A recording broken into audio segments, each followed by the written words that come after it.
No, I mean, my classmates told me that they have really started going. Some people have started going to school to carry their books. So my classmates went today. No, like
Good evening, all. Good evening.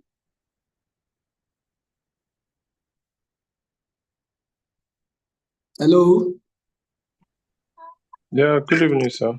Yes, good evening. You're welcome.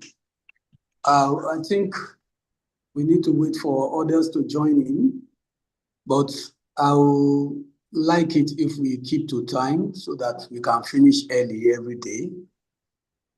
So, because we have quite some modules to cover. Okay. So please let our people join on time so to help us if we join on time.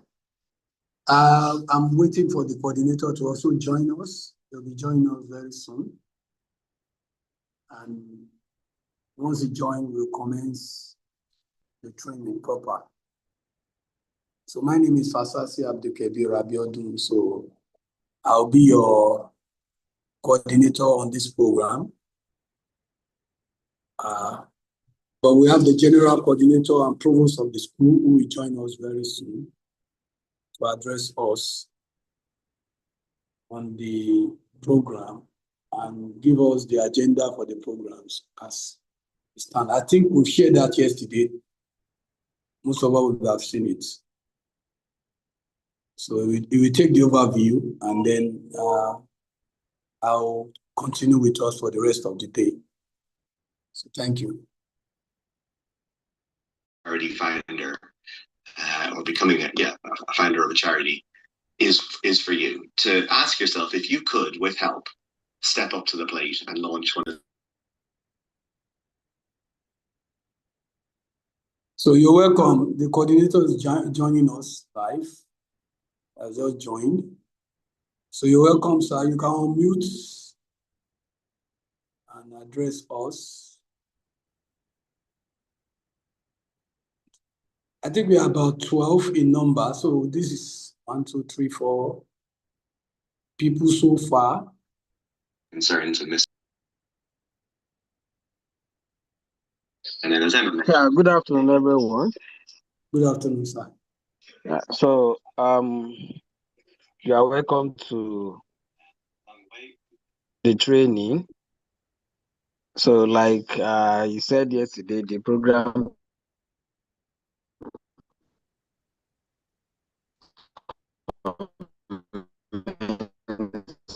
Your line is breaking, sir. Today, so we have the pretest.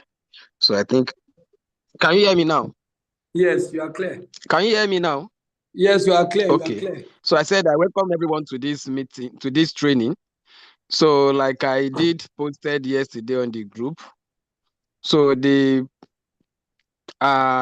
training commenced yesterday and continued today.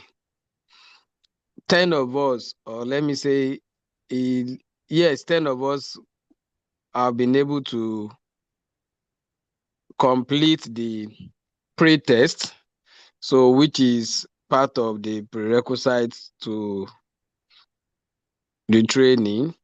And I want to urge the remaining 2 people to kindly complete the test as soon as possible so that we can be able to at least compare our performance before the test and before the training and after the training has been completed. So we have 12 registered, and I think we have just 7 of us remaining, the remaining 5 people. So maybe we give, this is 5:12. Maybe in the next 3 minutes we'll commence. So if they are not able to join by 5:15, then we can start immediately, so they will catch up with us as we move on. So we'll have 2 modules today after the overview. So we'll have the first and second module of the training. And we want to crave your indulgence to please ensure that we pay attention to the lectures while the lectures are going on. This is a very important training, and we are trying to ensure everybody is impacted with what we have designed in the training. And this is not the first time we are having the training. We started having this training since 2018, and hundreds, if not thousands of people have enjoyed the training so far. I was in a program today, and some other people that have attended the training in the past, but also requesting that they will also want to refresh their what they've learned before, and also have some other people join the training. So as we move on, I wish us impactful experience as we move on with the training. Thank you and welcome on board. Thank you so much, the coordinator, the provost of the college. So without much ado, I think we can start the overview. Okay. Yes, sir, so that we can make we can cover some miles today. Okay, yeah, because of time. So let me quickly, because I have another international meeting that's just started. So let's quickly go on for the overview. Okay. So yes, this is Royal College of Public Health, Royal College of Health Science and Technology.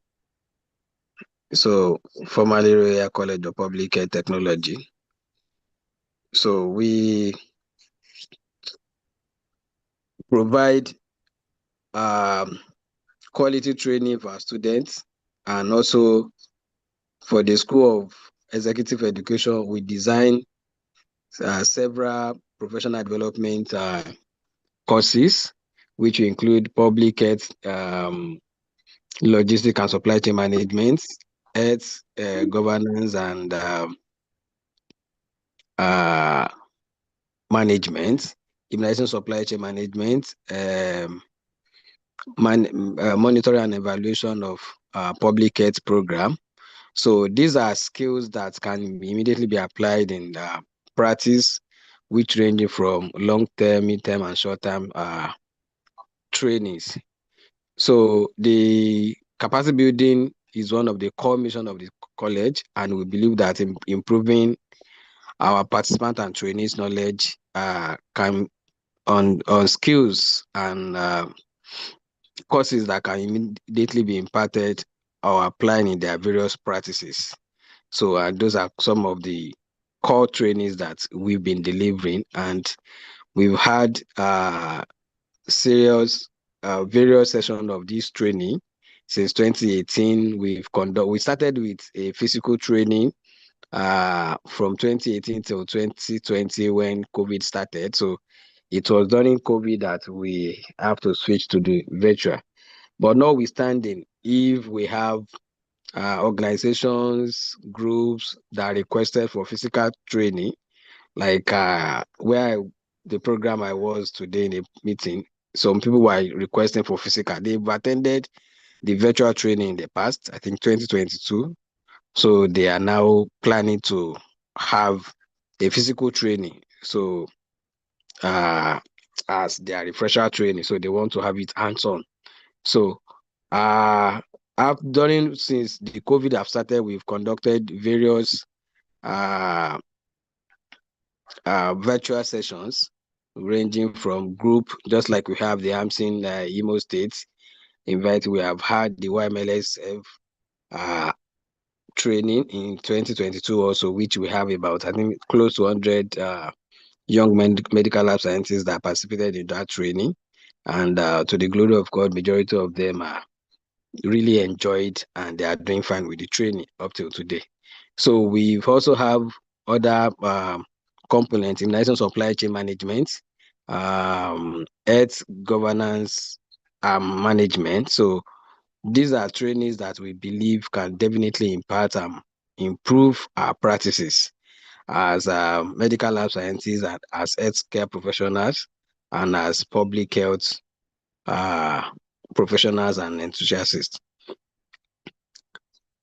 So for this training, so the WHO identified workforce performance as one of the building blocks to essential,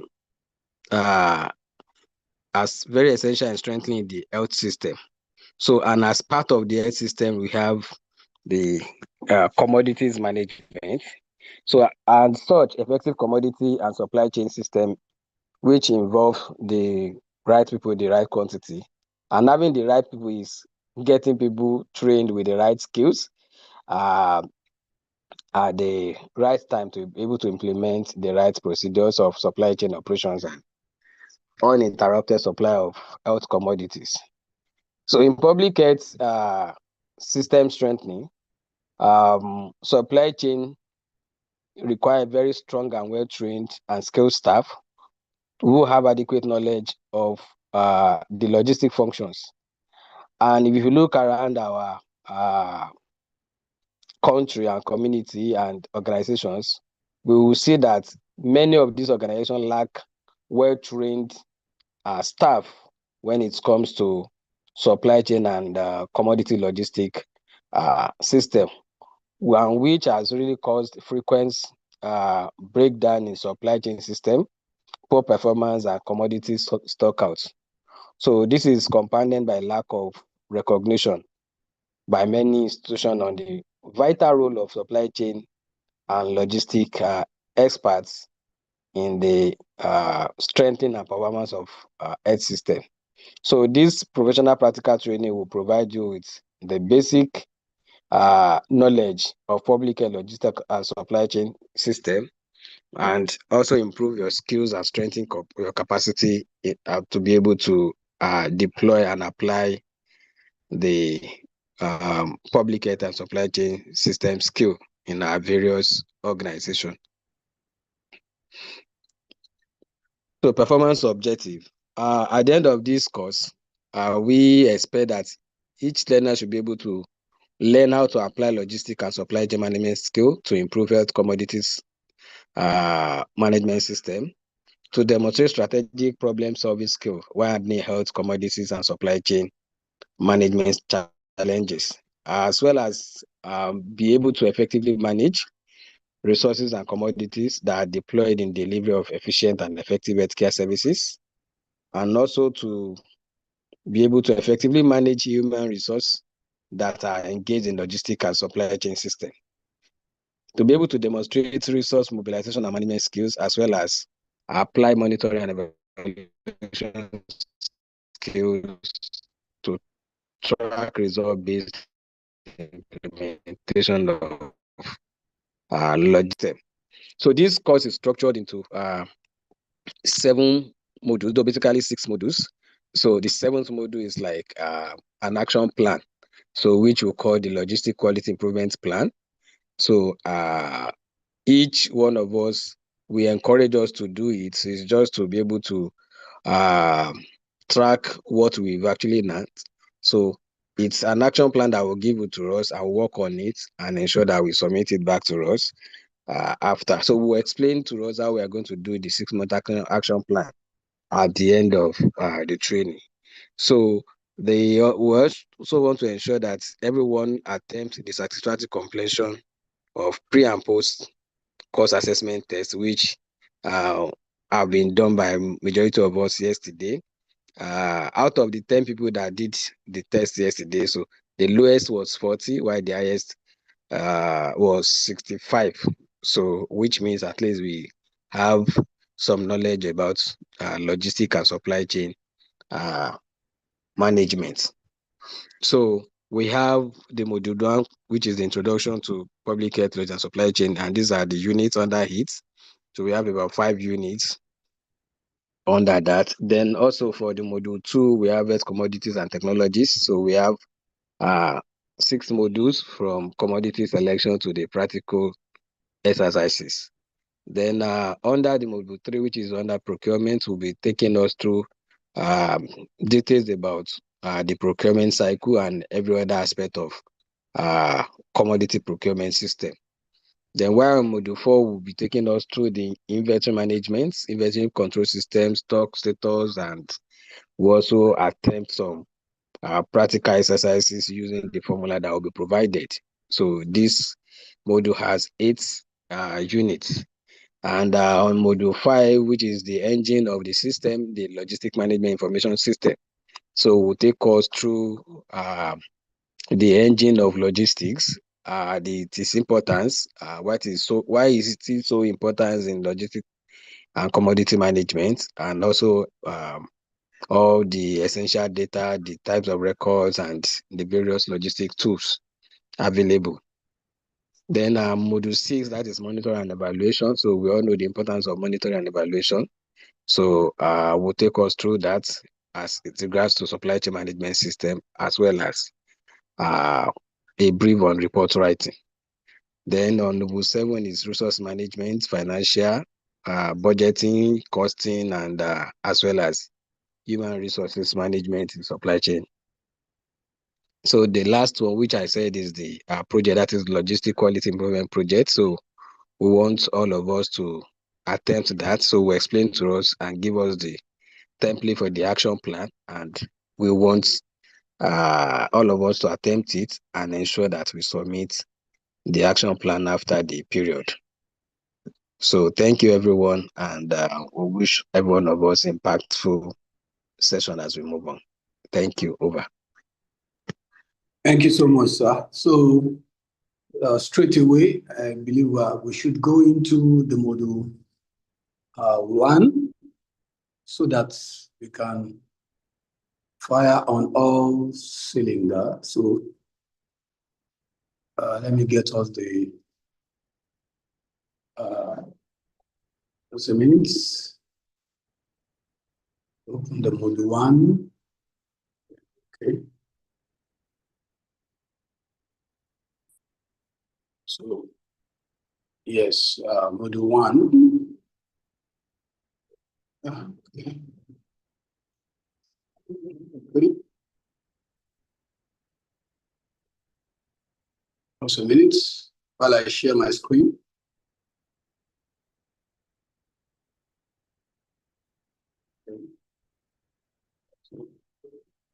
So the module 1. So in the module 1,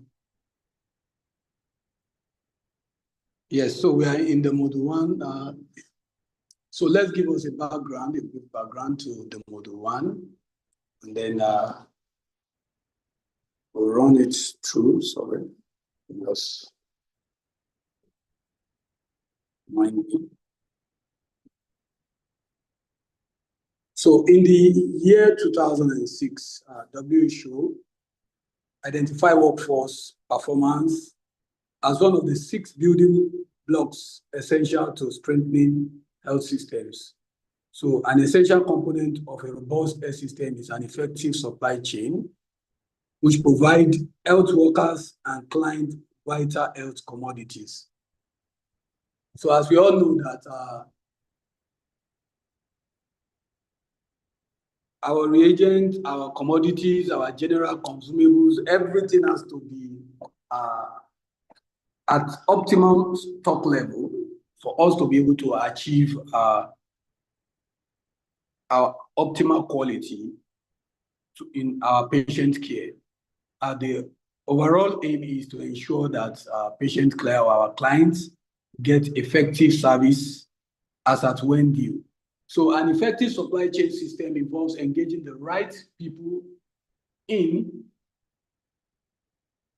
the right quantity with the right skill at the right place at the right time to implement the right procedures for supply chain operations and ensure uninterrupted supply of health commodities.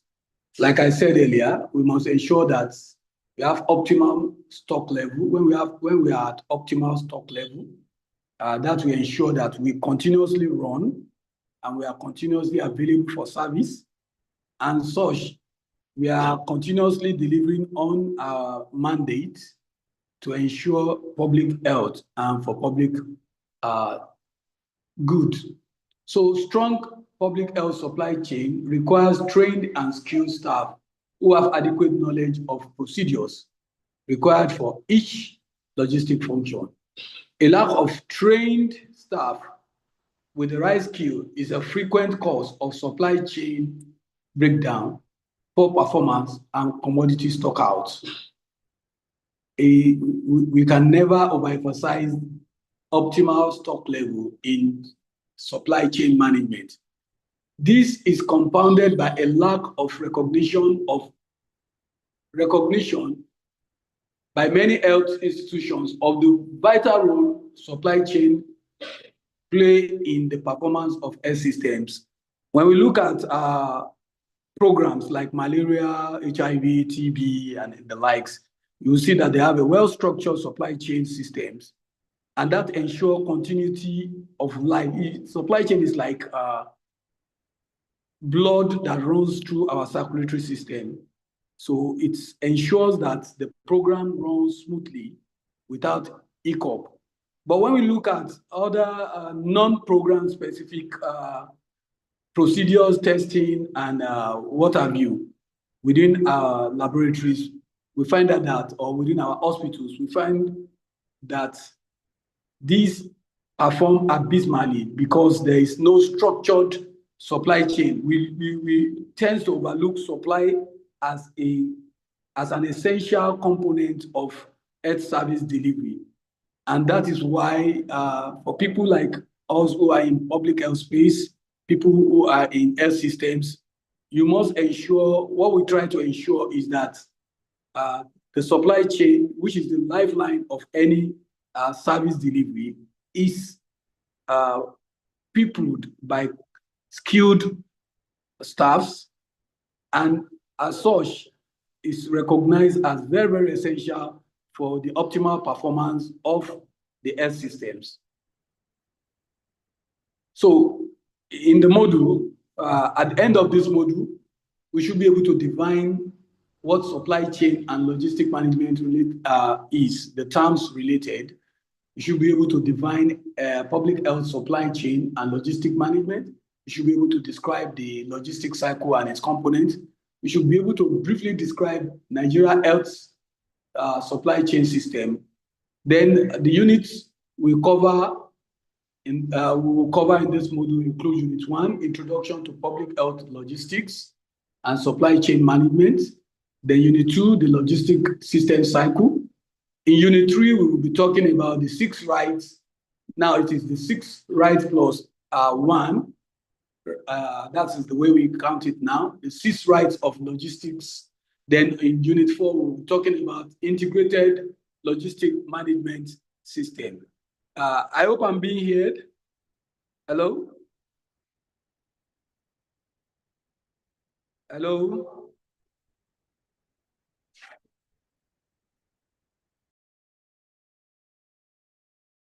We are listening, sir. Okay. Yes, I want to be sure that you are following. I hope my tempo is not too fast. No, that's fine. Okay, thank you so much. So now, what is supply chain? So many people have used this interchangeably with logistics. But supply chain refers to the flow of products, services, resources, and information that ultimately fulfills a customer's request. When we say a customer's request, we are talking about when you, as a client, request for a certain commodity. All the resources, the information, the product, everything that goes into it to ensure that you have that commodity and you are able to deliver to your client, the patient, or whoever needs your services. All those things that you need to ensure that you keep running is what makes the supply chain cycle.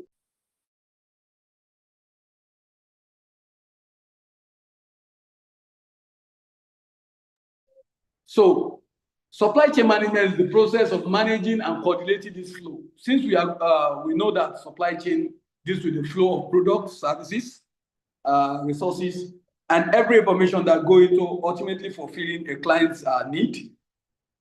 The management of all this process is what we call supply chain management. How do you manage the products? How do you select the product? How do you quantify? How do you ensure that the product gets to the right person? The services? How do you ensure that you deliver the services? How do we mobilize resources to ensure that we have the right product, the right services, and the right set of people to man the various units of the supply chain flow? Then how do we manage the information that we generate from these processes to ultimately fulfill our clients' need? That is what supply chain is all about. Now, when we talk about logistic management, we refer to the management of what happened within an organization while purchasing and delivering materials from the supplier to the end user. So the logistic management deals primarily with what happened along the pipeline. So that is what we mean by logistic management. As we go on, we understand what pipeline is all about. Then, what are the types of supply chain that we have? We have the full supply. In this case, everything that is needed to provide that services comes fully supplied as one. For most of us, I don't know whether most of us are, okay, I believe all of us are medical lab scientists. Am I right? Yes, sir. Yes, sir. So let's take HIV testing services as an instance. Now, when we buy our determine or our testing kits, it comes fully supplied.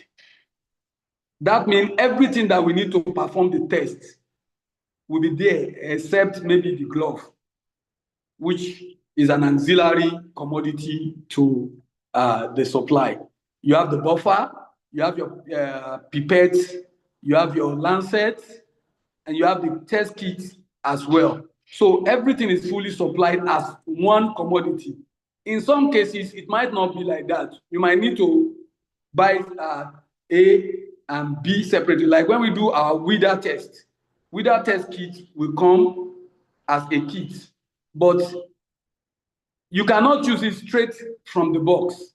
You still need to have, in HIV test kit, you can just do your capillary puncture, just puncture, use the pipette, take the blood sample, do whole blood, and use your buffer, and you run, and then you get your result. That is full supply. You don't need any auxiliary secondary supply to make you be able to perform that test at that point in time. But when you are talking of WIDA, you just have the kit, and then you have the tile. You will need serum or plasma, as the case may be. So you will still need a centrifuge. You will still need a pipette. So these are, you can say that the test kit does not come fully supplied. Otherwise, it should come with some pipette and every other thing that you need, and you should be able to use it straight from the box. If you look at the MRDT kit for malaria, it is a standalone, fully supplied kit. The pipette, the lancet, the cassette, everything, the buffer, everything is there fully supplied.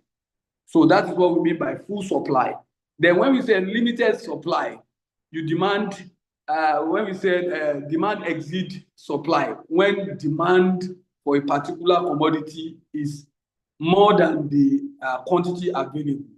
And this happens even in programs when we have when we need to ration based on allocation for each of the regions or the states, as the case may be. For those of us who might in later future go into the public health supply space, you understand and appreciate this better as time goes on.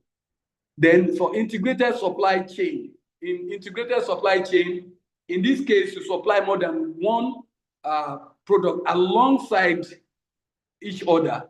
Like when we talk about malaria, maybe the program is run by, when you look at what we call the National Health Logistic Management Information System, they try to do an integrated supply where they supply more than one program's need using the same 3PL, third-party logistics, to supply simultaneously.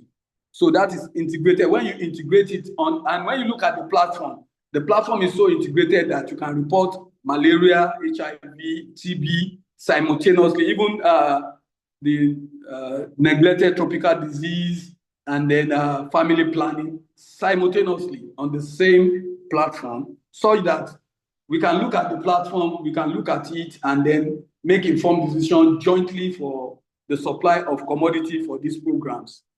Then for vertical supply, it's different.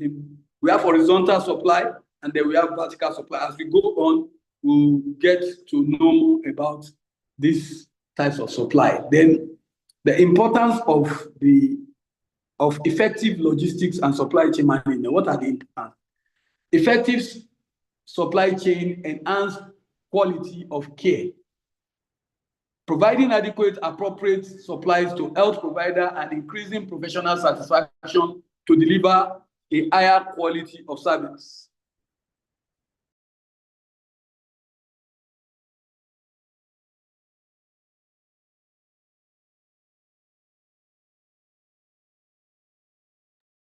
Like I was saying,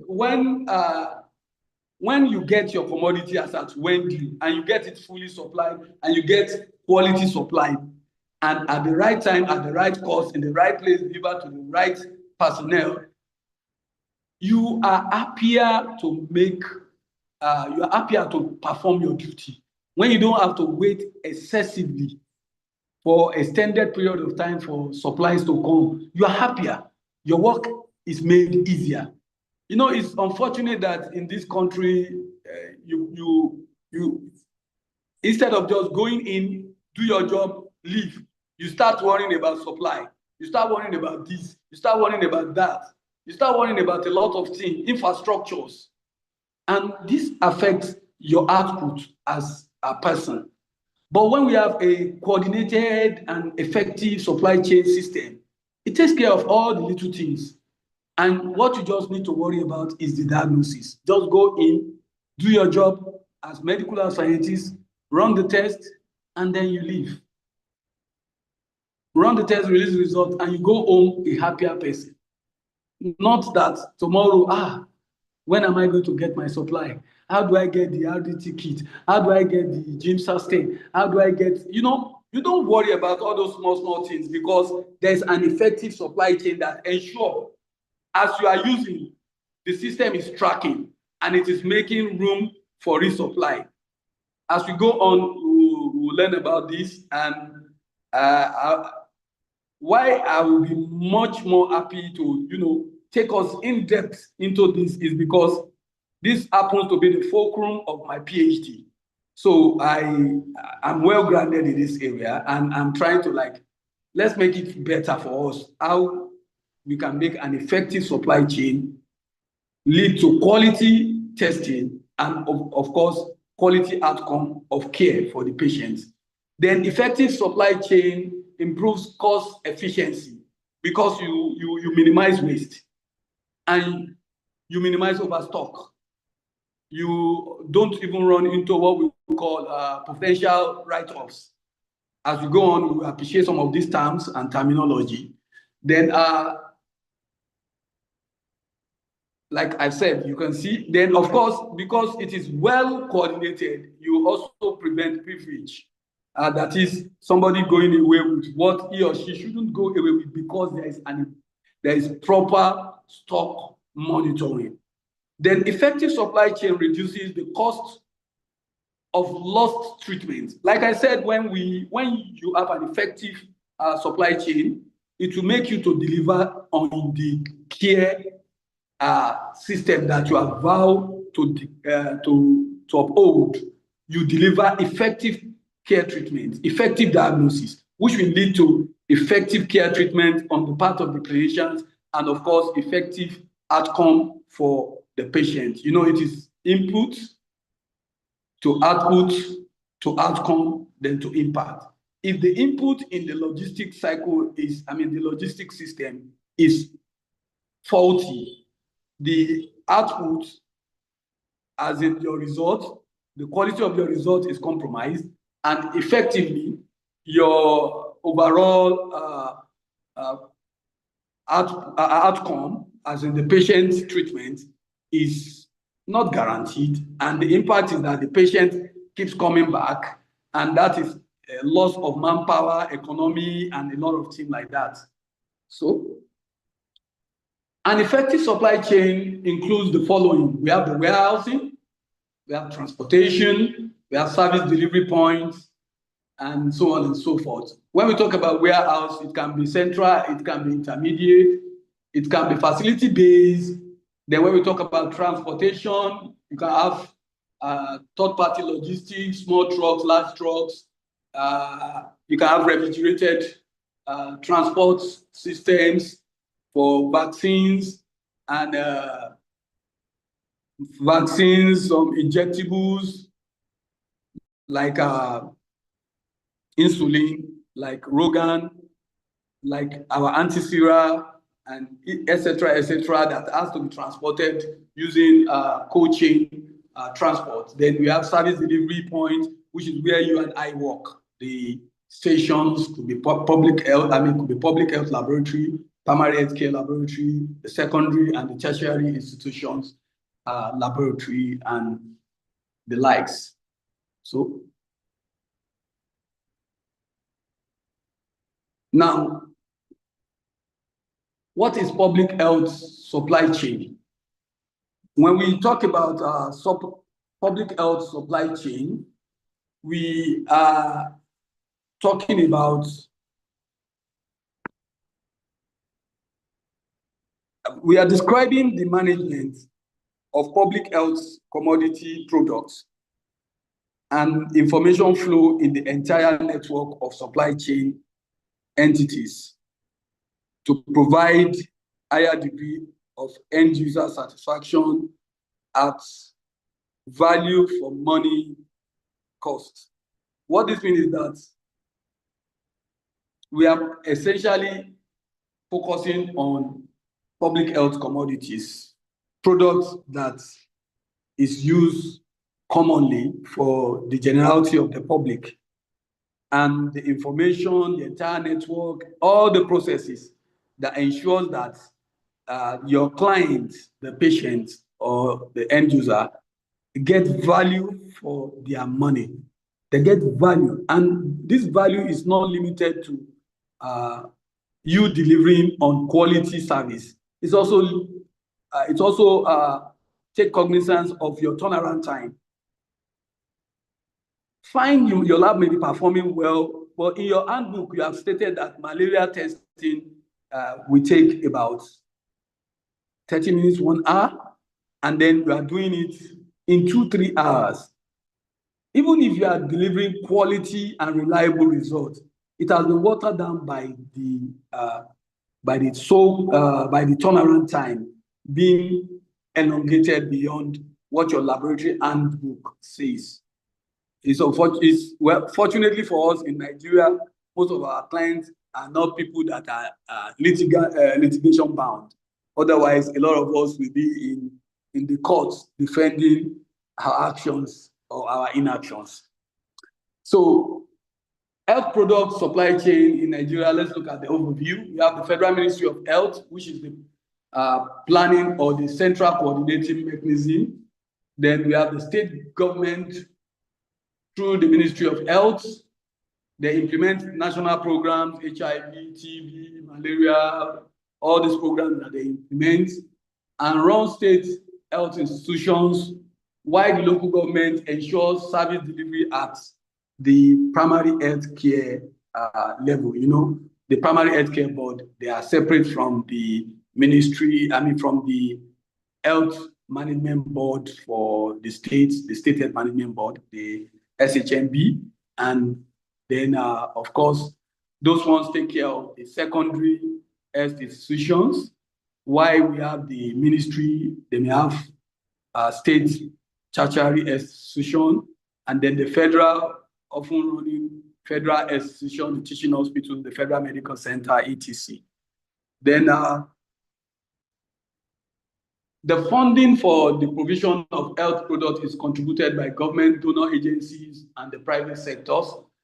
We have PPP. You know what PPP is, public-private partnership. Funding models are there. There are a lot of funding models anyway. Then with the bulk of funding for public health programs being donor funded. Public health, that is why you have the design, the quality of service, the monitoring and evaluation, and every other thing that goes into it. But when you look at the side of the general health testing that is outside the public health programs like TB, HIV, malaria, find them being poorly funded.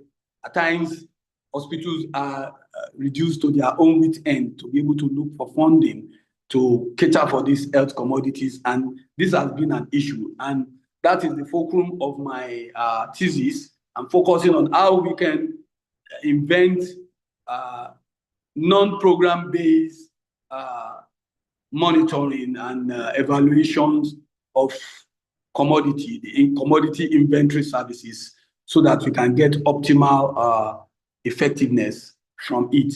Then, of course, we have the organizations that get all these informations, because most of them are the funders.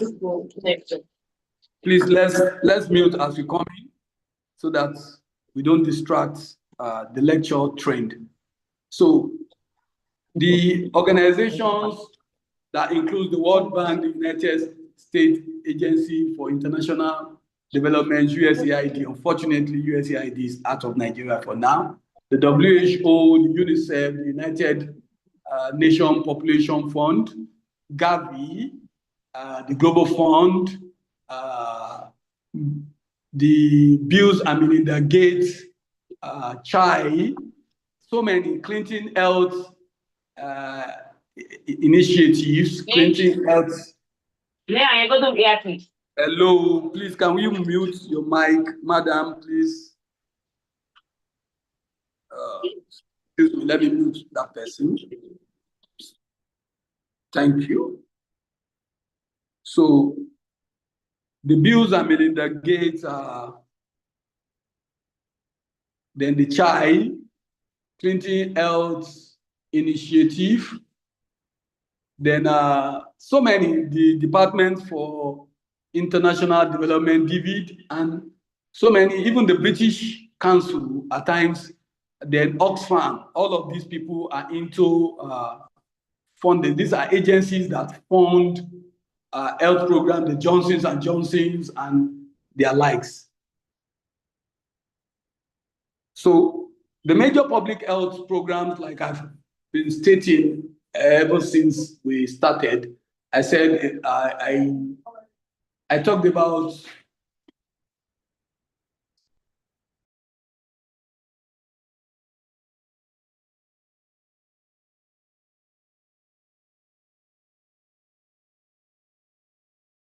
like I said, we have the HIV and AIDS program.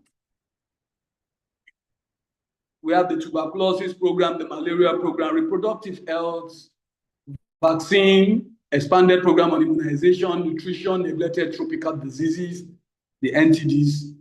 And then, of course, what are the challenges that we face within the supply chain system in Nigeria? Well, the supply chain system are vertical across programs, and each program operates independently of one another. There are even parallel systems within the same program, differentiated by funding source. Like previously, before there's a synergy of the HIV testing program, we used to have PEPFAR, and then we had Global Fund. PEPFAR, the Presidential Emergency Fund for HIV response, something like that, which is under the United States government. Then we also have the Global Fund, which is a conglomerate of funders from across the globe. So there we are operating at par, operating parallel to each other. And the same HIV program we have, then we used to have the one we call the PEPFAR supported sites or facilities. Then we also have the Global Fund supported facilities. Even in the TB, the tuberculosis program, we have those that are supported by Damien Foundation, and we have those that are supported by IVN, KNCV, so many like that. Then for the malaria, there's a bit of synergy in malaria. That one is being run by the MSH or the PMI program management, the malaria program management.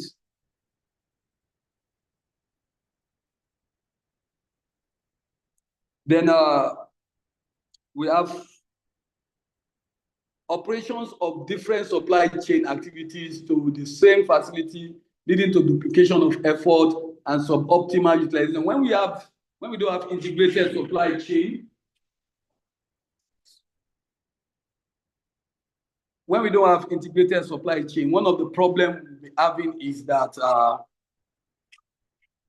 program A will bring their own products, bring their testing algorithm, bring their own recording or what we call data tools, different from program B and from program C. Then you find out that we are doing multiple reporting of the same program, and our reporting system will not be the same. This one might be looking for some key performance indicator. That one is also looking for something different. And this leads to suboptimal performance within the health supply chain management. Then, of course, one of the challenges we have is weak human resources capacity, because capacity building is very poor. What you people are doing now is you are building your capacity to be able to handle effectively health systems, public health supply chain management. Then, of course, we have poor supply and demand management of pharmaceuticals and healthcare products, because we lack the capacity. Once you lack capacity, you don't even understand the essentiality of keeping a good record, because you don't understand it, and what you don't have, you can't give. You can't give what you don't have. So then establishment of parallel system by different programs and implementers. Previously we used to have eta running of programs. This one is doing the same thing. Duplication of duties. This gets boring, and the people at the facility level get discouraged, and it's like they are just duplicating their efforts. So then inadequate funding for coordination. And because there is no coordination, everybody is running at par. The central coordinating mechanism, if it doesn't have fund enough to do its oversight function, to coordinate these activities and synergize it, it will lead to haphazard reporting and duplication of efforts. Then inadequate infrastructure, the roads are bad, the transport system, the cold chain systems are neither here nor there.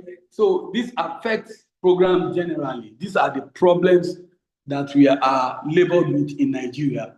And these have resulted in stockouts, damage, expires, and other forms of wastage, which ultimately leads to suboptimal health outcome.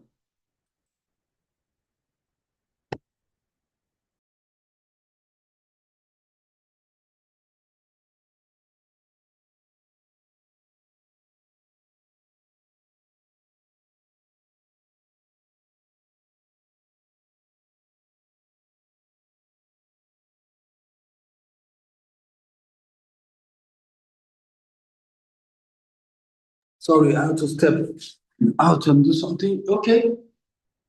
So we are going to be looking at the 6R of logistics. I said it is now 6R plus 1. Now, for you to be able to satisfy a customer, you have to understand the customer's need. And once you understand the customer's need, the need must be met with, one, the right product. Two, that product must be in the right quantity as demanded by the end user. Then, of course, it must come in the right condition. If I need you to bring something that should come in cold chain to me, and you are bringing it in an oven van, you know what an oven van is? A van that when you open it, even the air that will eat you there is above 37 degrees, that you feel it as this van is hot. You don't expect that commodity to be the right product again, because the condition in which you are bringing it, though it is the commodity I requested for, but you are bringing it in a condition that is not at par with what I need. Then, of course, it must be delivered to the right place. If I need it to be delivered to Sokoto, and you are delivering it to Zamfara, no matter how close they are, it is not in the right place. Then you must deliver at the right time. If I need it this week and you are delivering next week, you have affected my timelines. And of course, my turnaround time is affected. My client's trust in me is also affected. Then, of course, it must come to me at the right cost. So when you look at what I've stated, these are 6R. The right product, 1. the right quantity 2, the right condition 3, the right place 4, the right time 5, at the right cost 6. Then the plus 1 R is now to the right client. If I'm the one requesting for the product and you went to deliver to a wrong client, then you have not fulfilled the 6R plus 1. Yes, you have fulfilled the 6R, but when you are delivering, the person that should check the delivery or sign for the delivery should be the person whose name appears on the delivery notes. So, or otherwise somebody designated by that person who would have pre-informed you that in case you did not meet me, deliver to so person. Then, of course, the logistic management includes a number of activities that support the 6 R's plus 1. Over the year, logisticians have developed a model to illustrate the relationship between the activities within this logistics system. And this is referred to as the logistics cycle. So if you look to your right of your screen, you will see the logistics cycle. And simply, we have a service, which is serving the customers, has been the beginning. Then we have, it's a cycle. So there's no beginning, there's no end, it's a cycle. So it's round. So let's take serving customer as the beginning. Then you, of course, you have to select the right product for that person, because we said the person that needs it, you have identified the need. So select the right product. Then, of course, in the right quantity, that's where you do quantification and you need to procure it. Then it should be delivered to the right place where you need storage, warehousing, distribution, inventory management. Then it needs to get to that person at the right time, the right costs, and around all this is the logistics, is what we call the information management. So in the art of the logistics cycle is the information management. So then, of course, you also have quality monitoring at every point along the cycle. You must ensure that there's consistency in quality. The right quantity, how do you ensure that the right quantity is being supplied? You monitor. How do you ensure that it is in the right condition? You monitor. When we get to the different products, you will see how those monitoring are. Then is it to the right place? You monitor. From the warehouse to the facility, there is constant monitoring of the third-party logistics. Then is it getting there at the right time? Of course, the proof of delivery, you sign, you date, and you write the time. Then is it at the right cost? You look at the costs of what you are delivering, but in most cases for public health programs, the cost is deferred by the donors or the funding agencies. Then, of course, is it to the right customer? The name signing off the proof of delivery should indicate the person that it is meant for, the person meant to receive it, or the designate of such person. Then the logistic management includes a number of activities that's, okay, I think I've done this. So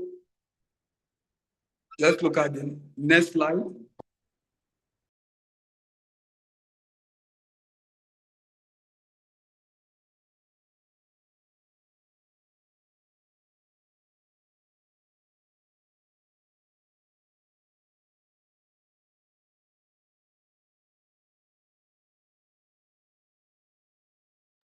Sorry, my internet went off. So in the next slide, we are going to be looking at the major components of the logistics cycle. Serving customer, I think I've explained this. I don't know if we should go over it again. You must identify the customer. You prioritize the customer. Each person who works in the logistics cycle should know that he or she select, quantify, procure, select, procure, store, or distribute products to meet a customer's need. Like I've told you, you must identify the product and then you must seek to satisfy the customer's need. Then the inventory management, we'll talk about how our inventory is being managed. How do you control the orders? How do you track your orders? How do you store? How do you avoid overstock? How do you check so that you don't run into expires and you don't stand the risk of potential write-offs? Then, of course, the product selection. How do you select the product? How do you quantify? How do you forecast? How do you do the essential? There's what we call the essential medicine list that guides us. And then there are lists of products that cannot be imported into the country because they are termed as carcinogenic, or they can be used for biological welfare. You need to identify all this in your product selections. Then how do you manage the logistic management information system? So how do you do your quantification? Because quantification is the process of estimating the quantity that and the costs that will go into procuring the products. Then, of course, the procurement is the process of getting that product from the manufacturer or the vendor to the various sites where, to bring it down for warehousing from where it is going to be distributed. Then the logistic management information system is a system of records and reports. It can be paper-based, it can be electronics. Like for most of the health programs in Nigeria, it is electronic-based. But for others, it can be paper-based. So you need to identify whether it's electronic-based system that you are going to be using, whether it's electronic-based system you are using, or you are using a paper-based system. So then, of course, you need to be able to analyze, validate. For public health programs, a lot of people over-request, while some will also under-request. When you make your request, it doesn't mean all the requests you are making is what we'll give you. For people who have been in programs, you understand what I'm saying. At times, you ask for certain amount of commodity and you get something either lower or more. This is based on what we call validated order, quantity to order. What you do is you do your quantity order, then we validate it, and we push the validated quantity to order. We push that out, and that is what you are going to be supplied with. In some cases, the allocation we get based on regions or states or wherever might be a bit lower when we do the aggregated quantity to order. When we aggregate for all the requests and it is more than the allocation we are getting, then we need to prorate the quantity you get. That is the quantity that will be delivered to you. We prorate it based on mathematical extrapolation, and you might get something smaller and you'll be like, but this is not what I requested for. It is based on the available informations that might not be known to you, and it is based on the allocations that we get from the central warehouse based on the volume of commodity that is presently supplied in country. So it's a lot of things, but I know that when we get into it, we enjoy it. It's a very sweet and very impactful skill and profession if we choose to become public health experts or public health logisticians.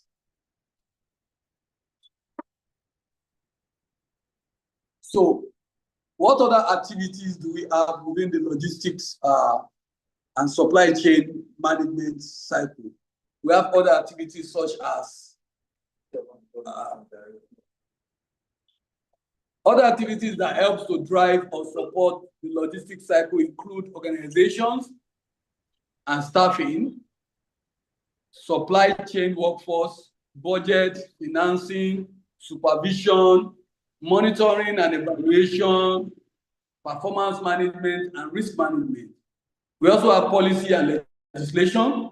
Like I said earlier, you need to understand the commodity you want to bring in. Is this something that is against the guideline in country does not support you bringing in? Is it carcinogenic? Is it not on the essential medicine list? Is it viewed as warfare commodity and the like? So you need to understand this before you start placing order. At times there may be what we call Cold War between countries. I have experienced that when I was working with Global Fund, that's because PEPFAR was responsible for purchasing certain things for us, and PEPFAR is under the US government. PEPFAR decided their policy, the US policy, is not to purchase things from China as at that time. So we were procuring routers for facilities, and we were told to withdraw all the routers because it came from China.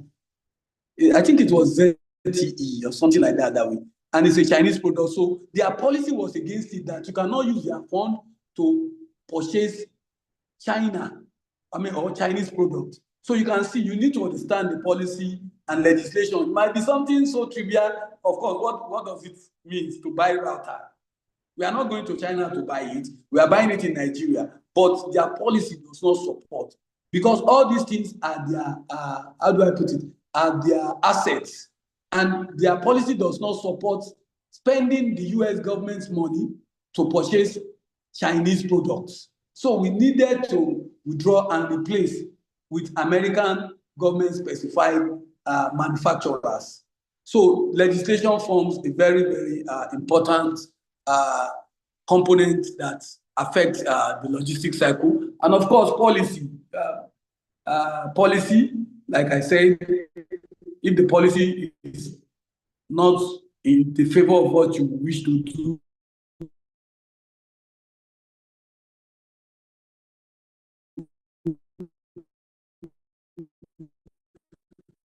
you need to drop it. And if you want to push for gay rights, and the legislation, how do you now want to run a program for gays and then bring in commodities to support their ethnics? So, or lesbian or transgender, once the legislation is against it, there is nothing you can do. That program will not fly, and that commodity cannot be purchased. So then, adaptability. So the adaptability of logistics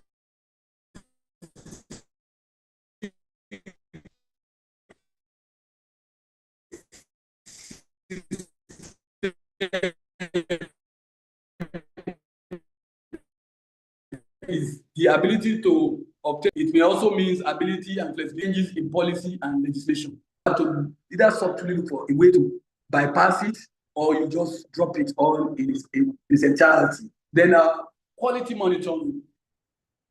All these, like I said, you need to ensure that you monitor, and the monitoring must be thorough and effective. That is what quality monitoring is all about. It must be effective and it must be efficient. So it is important to understand the role of quality monitoring in ensuring an efficient and effective logistics cycle.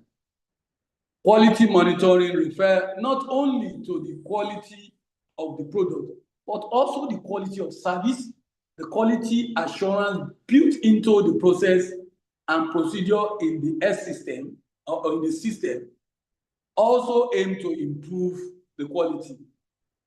Everything that goes into providing that service must be quality assured. Then quality monitoring appears 4 times in the logistics cycle. We check the cycle again. So let me just flip back. So you can see quality monitoring occurring in 4 different cycles. Placed in the cycle. Between product and quantity and quantification, let's go back so that we get it. So you can see it is between the product and quantification and procurement. It's also between quantification and procurement as well as the storage. Once you have procured, do you monitor how it gets to the warehouse, how it's stored, the kind of warehousing you need, the kind of storage? Is it the right storage for it? Is it stored in a place that is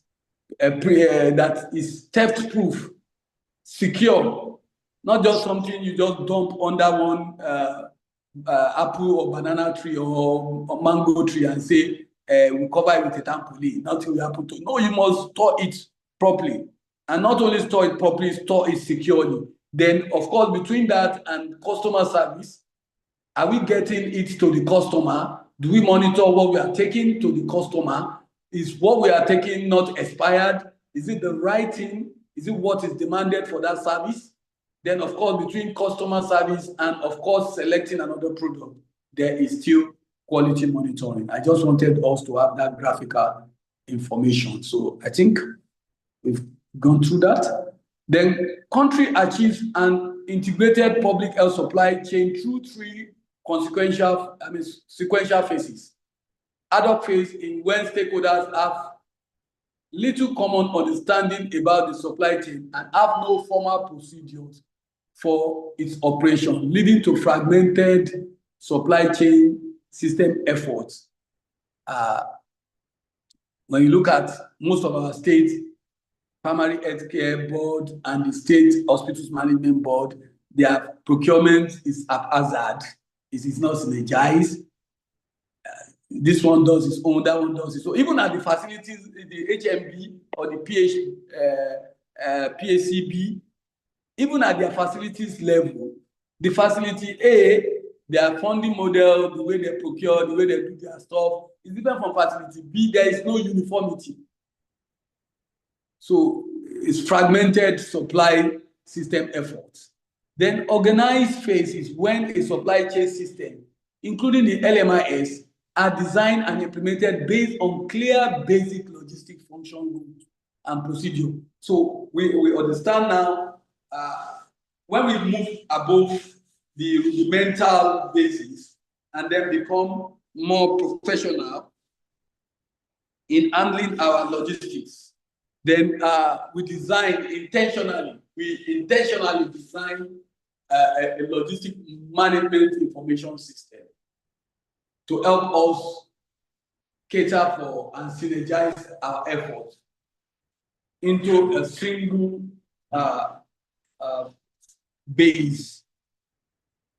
Then, of course, we have integrated phase.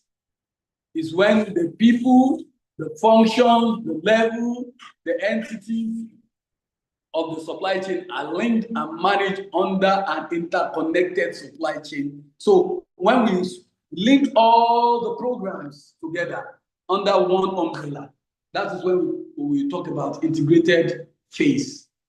Now, moving from adult to organized, we need to assess system using process mapping, network optimization, and cost analysis. You can do machine learning now that we are in the digital age or the AI age. You can do machine learning, do a modeling, let the system understand what to do at a particular position. Sorry. There's a message that came in concerning program. Okay. Oh, somebody is finding it difficult to join. Don't worry. You might need to listen to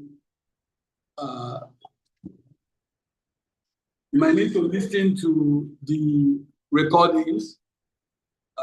Once we are through, you can listen to the recordings to avail yourself the opportunity of relearning it. Then we will also share the summaries of each of the modules so that you can read up as well. So like I said, you can do machine learning. The machine learning understand each of the process and helps you to do a mapping of what takes place in each of the processes and then suggest a model that can bring or synergize, that can bring about organized system to bring all the process together. So, and when this is done, then, you know, you employ what we call system design process for all logistic function, like I've stated, using segmentation analysis or machine learning for mapping. Then you roll out the system, including the logistics, training, and dissemination of job description, SOPs. Once you have done this, once you have done your design, you design is it a web-based, a paper-based, an e-systems, or whatever you are doing. But if you are doing machine learning, obviously you design a software-based or an electronic-based application that will help you to bring all those processes that happens along your supply chain pipeline together. And everybody at each of the stages understand what they need to do. It's just like an SOP. It is going to identify each of the process and who is going to be responsible for each of the process and what they need to do at each of the process. Then moving from the organized to the integrated, you create a logistic management unit, the LMCU. That's what we call it, logistic management unit. Or the logistic management coordinating unit. You create it and establish a central level technical group. You organize people who have the skills, the capability to understand what goes on in that design cycle that you have just done. And then you professionalize supply chain manager.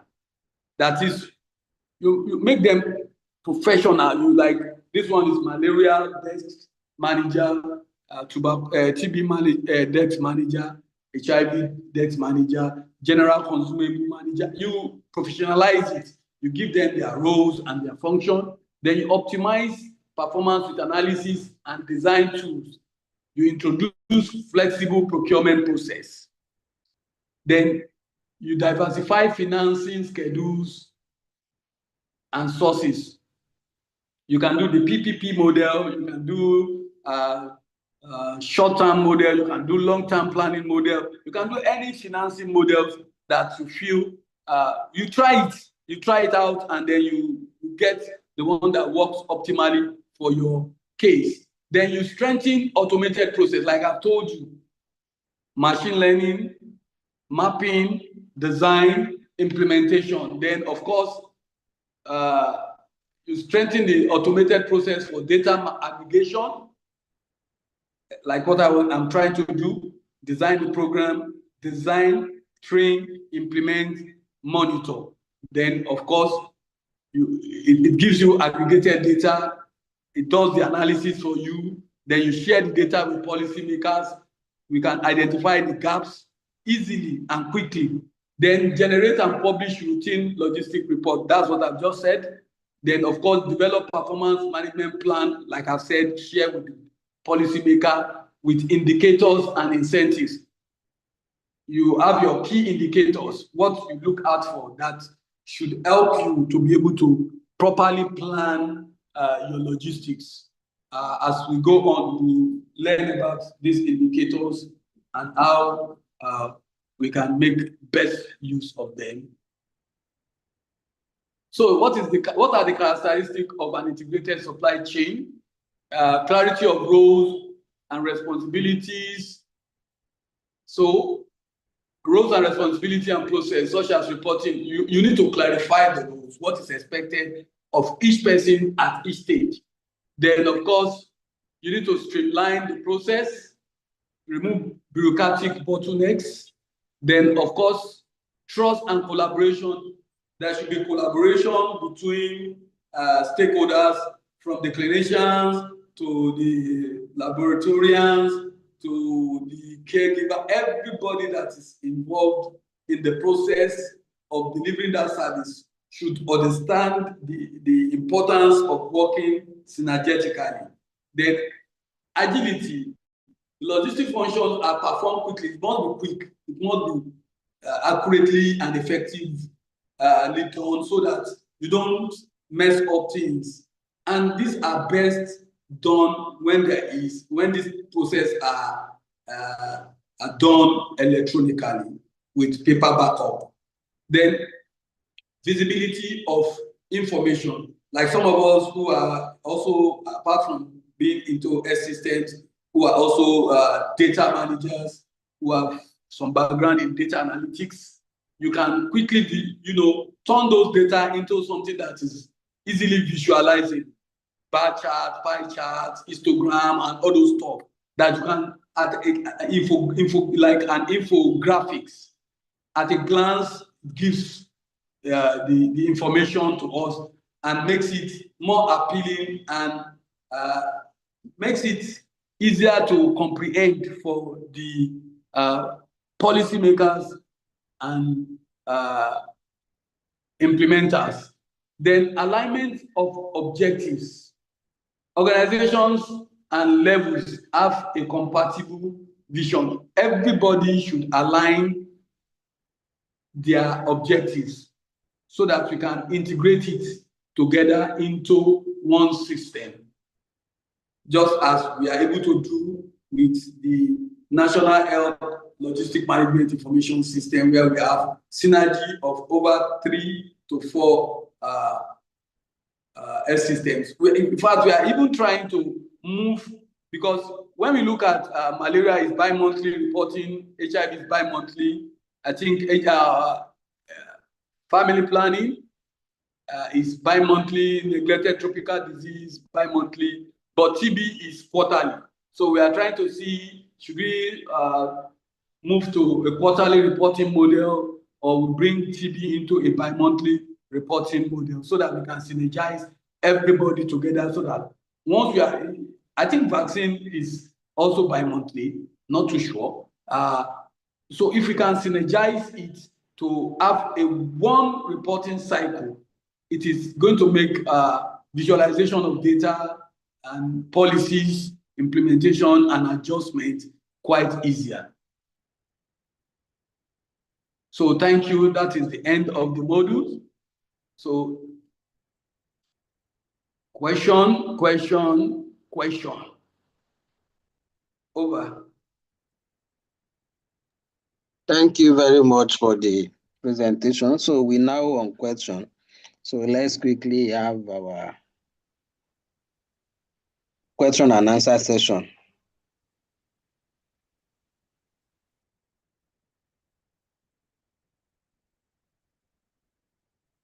So we can quickly go into our question and answer by raising our hands to indicate that we want to ask questions, please.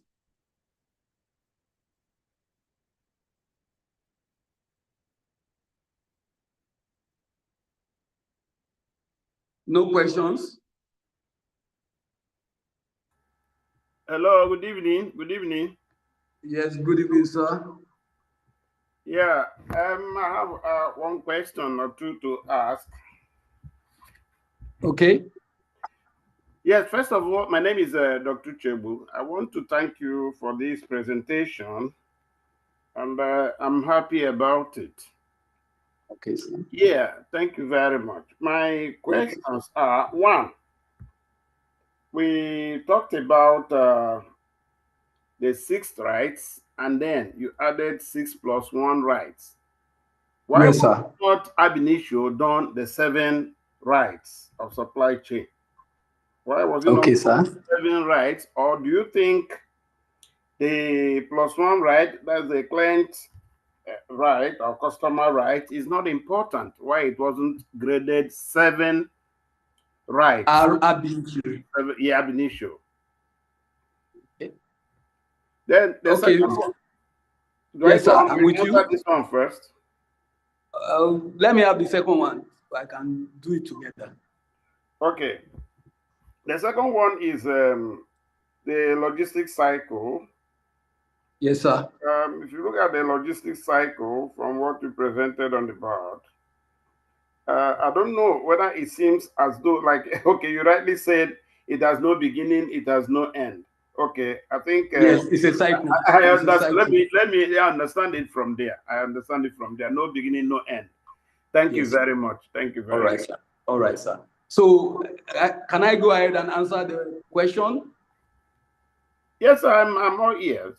Yes, sir. So, when thank you for your appreciation. Is well appreciated back too, sir. Initially, when we look at how medicine evolved, it was not centrally focused around the patient or client. But with advances in medical legal practices and differentiated care, the focus shifted away from the practitioner to the client or the patient. So it became patient or client focused. So we began to see medical practices as a business model, like it applies in the corporate world, where everything is focused around the client that patronizes the organization. So in medical practice, we also shifted away from focusing more on ourselves as practitioners to focusing on the patient. So we no longer personalize the patient. The patient becomes the central focus of why we are there. So in this case, our patient or our client are the customer that comes to seek our services in the medical treatment and care industry or the healthcare industry. So since the focus is now shifting to them as applies in other corporate world, where the focus is shifted to satisfying the customer, our focus also shifted to satisfying our clients, our patients. So they became the focus, and that is why we needed to add the seventh R. And so it became the 6R plus 1. So because we couldn't change it suddenly back to 7R, if you say the 6R, it is still acceptable, but more acceptable is when you add the 1 to it. I hope I've been able to answer your question, sir. Yes, very clear. Thank you very much. All right, sir. Thank you, sir. So any other question? Or do Dr. Adegoke, do you want to add anything to that? No, that's fine. It's okay. All right, sir. So if we don't have any other question, I believe maybe I've been so impactful in my teaching that everybody understands me. Okay, so we'll go straight into the second module for the day so that we can quickly. Okay, let me open the second module. So module 2. Yes. Okay. Let me share it.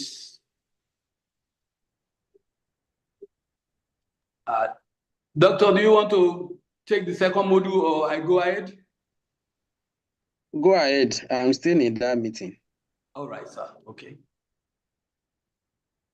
So in the second module, which I've just shared,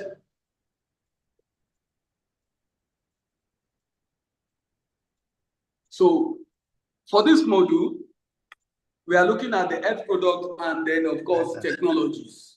You know, we have products, we have technologies as well.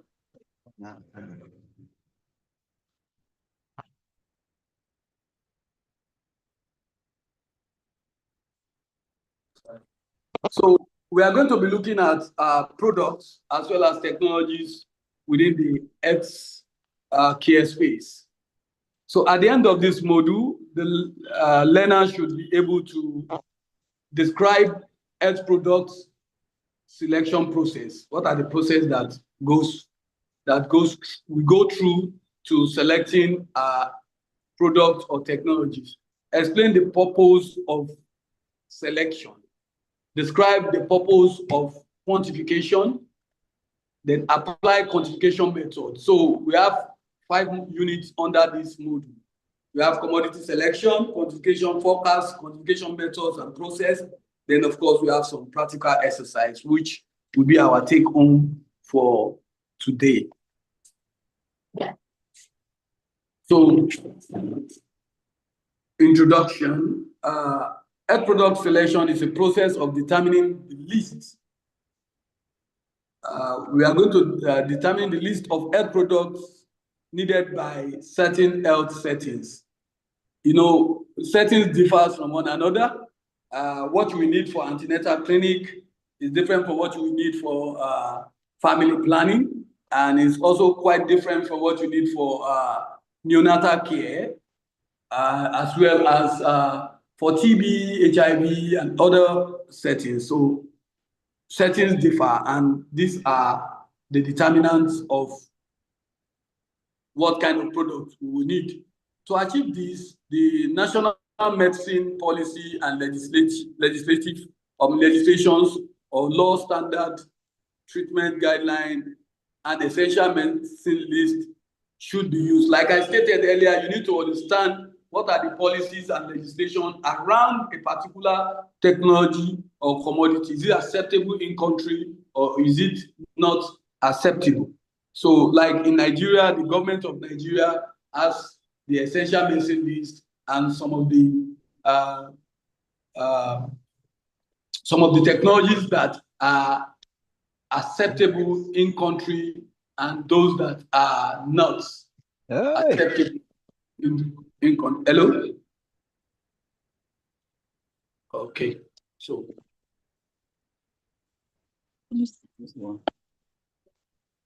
selection criteria. Commodities selection depends on many factors, such as the use of generic names, the pattern of prevalence of the disease, treatment facilities, the training and experience of available personnel, financial resources, genetics, demography, and environmental factor. We might be wondering, what does all this have to do with selecting our products? When we talk of certain factors, like when we talk of genetics, the makeup of Caucasian is quite different from we the blacks or the Africans. So some commodities that ordinarily they may be using might not work for us.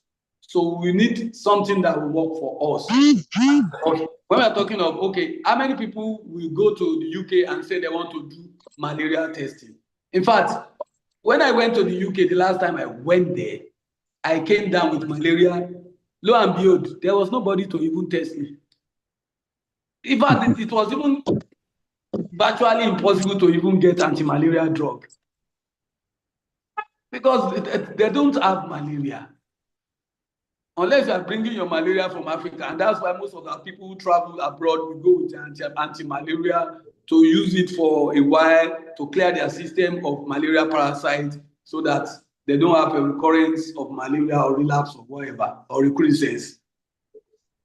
So you need to understand what the genetic makeup of those people are, the environmental factor. In Nigeria, we are predisposed to malaria because of environment in which we are living.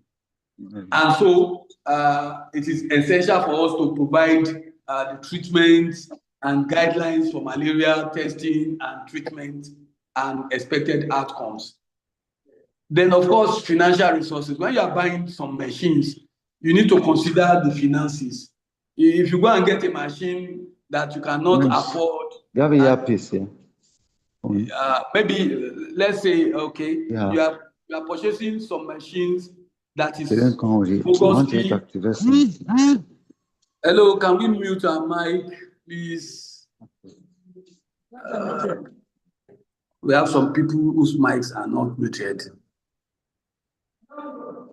Okay, I think I've identified a person. So we can go back. So, like when you buy some machines, they are just bogusly expensive. Where you can, we can have alternative machines. It doesn't make economic sense. So these are some of the criteria that we need to. You have to also look at the finances available to you. If I can only afford a 3-part analyzer, why do I have to go and purchase a 5-part? If the 3-part will equally do what I need. If I need to do any other differential, I can of course make my film and look at my films. So availability of fund also is a determinant. Then of course you have to look at the demographic data, the sex, the age of the people you wish to serve.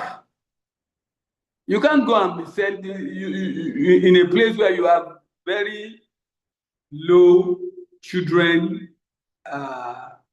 number of children of birth. You are selling Indomie. How many adults will eat it? So you need to select the product that will appeal to your customer or your clients. So then, of course, the prevalence of the disease. For us here, we have malaria. For those in the climate world, I don't think they have it. So when you now start providing basic logistics for malaria treatment, you are wasting resources for crying out sake. You might not even touch it before it goes into expires.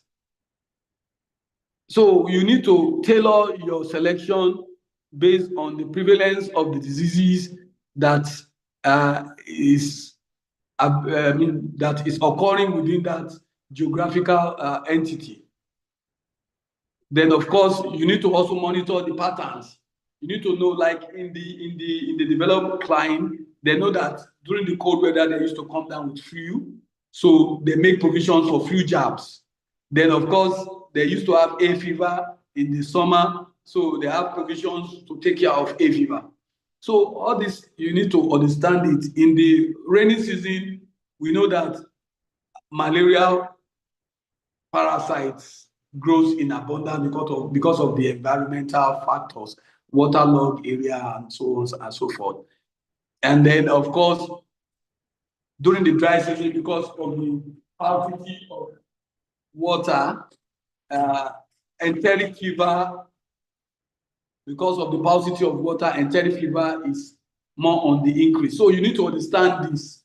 Then, of course, what is the purpose of the product selection? It is to enable development and implementation of a coordinated logistics system. It is to facilitate access to more affordable commodity price.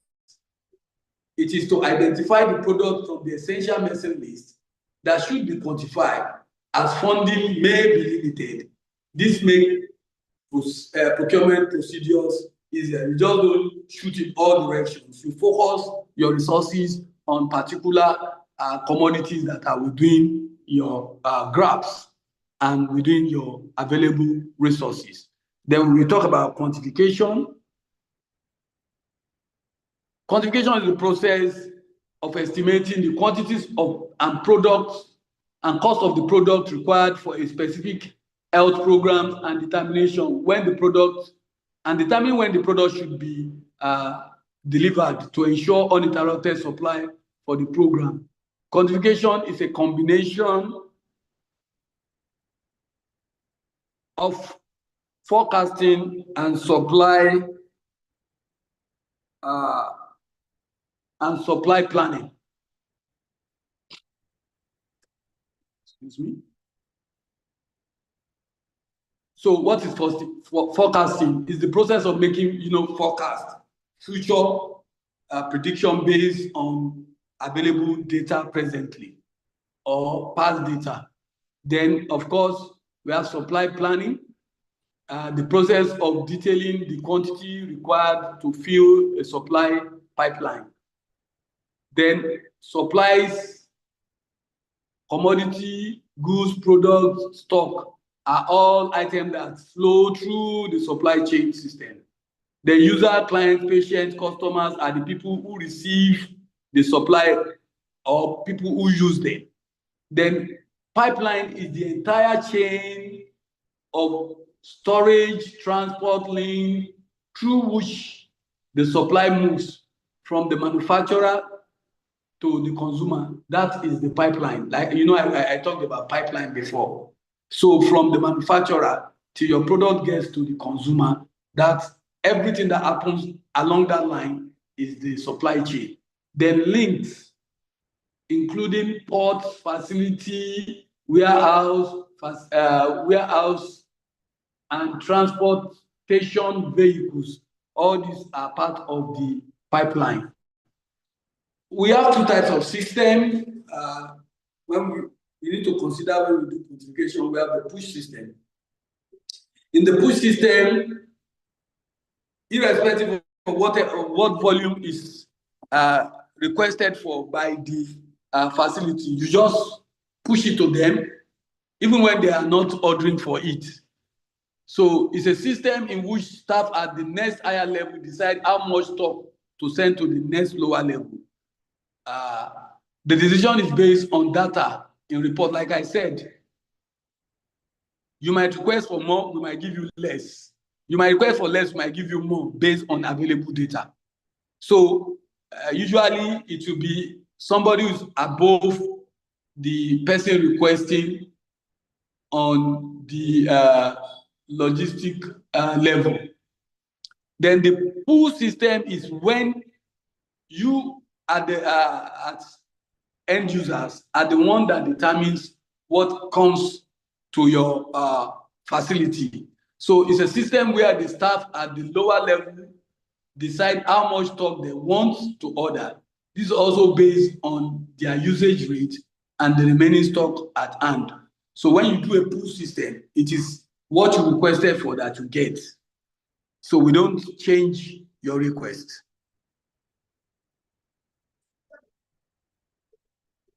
So the lead time, when we say lead time is the time taken from when you made your request to when you get your commodities. So that is the lead time. So you can see is the time between placement of an order and when supply is received. So then ordering period is how often do you place your order in a system? And this varies across levels. Like I said, there are some programs who do bi-monthly, so every two months you order.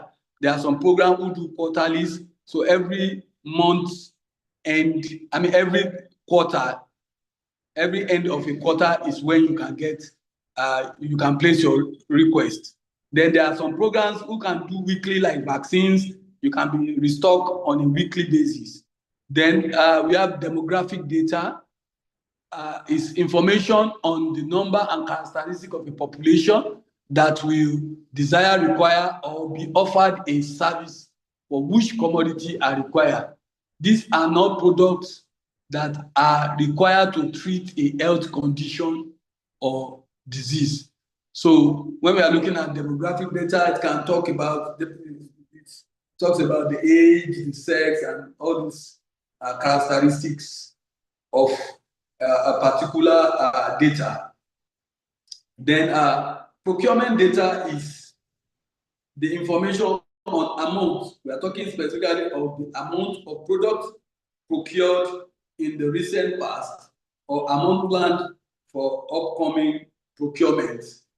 Then the dispensing and consumption data is the actual quantity used or dispensed to the client or patient, and is usually measured in units consumed within a specific period of time. Then we have the issued data. So issued data is information of supply shipped from one level of a system to another, possibly from the store to the facility. So these are issued data. The morbidity data is talking about the prevalence, incidence, or case findings for a disease condition in a given in a given population. Then the service data is information about the number of visits or the number of services provided or the number of cases treated over a specific period of time, maybe the number of malaria patients seen, the number of pregnant women seen, the number of children in CHOP, and all those kind of data are service data. So the number of people that come to access your data, your services. Then stop on order is stop order during a procurement period, but not yet received. That is what you order. Then stock on hand is what you actually have received and is available in your facility for dispensing or in the warehouse for distribution, including the safety or buffer stock, also called the working. It is also called the working stock. Then you have losses and adjustments. So losses are different. Losses are stock removed from the pipeline for any reason other than consumption, while adjustments well, we can say they are about the same, because once they are removed, you have to adjust your stock on hand. So once they are removed for any other reason other than utilization, then it is losses and adjustment, and of course you can it can be due to privilege, theft, it can be due to damage, it can be due to expires. Then ordering interval or review, let me take, okay, adjusted monthly consumption is a quantity of stock consumed for 1 month after adjustment for unusual situations such as stock out. So you might believe that your monthly consumption normally will be based on the number of visits or service accessed by your client. But at times, there may be a situation where your commodity needs to be adjusted. Maybe due to one reason or the other, something happened, you add more than what you normally need to what you normally use. You add more access, more clients coming in to access your service than usual. Then you need to adjust your monthly consumption. So that's adjusted monthly consumption. Or you have lesser than the number of clients that you have focused for, and you don't want to run into expires, you may run into overstock, then you transfer some to some other facilities where they are needed. You adjust your monthly consumption also.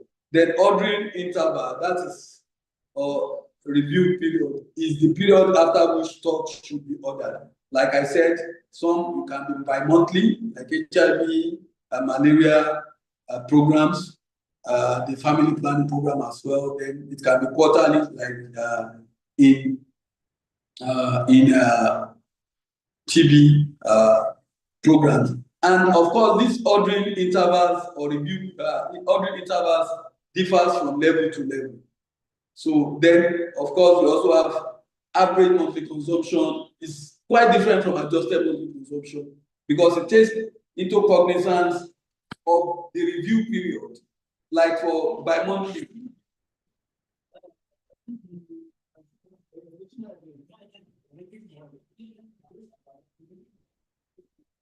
so for bi-monthly reporting, it takes into cognizance of the fact that your reporting is twice, it's going to happen every 2 months. So you take your consumption for 2 months and you divide by 2, and that will give you your average monthly consumption for bi-monthly reporting. And for quarterly reporting, you take your stock for 3 months and you divide by 3, your usage for 3 months, you divide by 3, and that will give you your average monthly consumption, which is the consumption for the 3 months period divided by 3.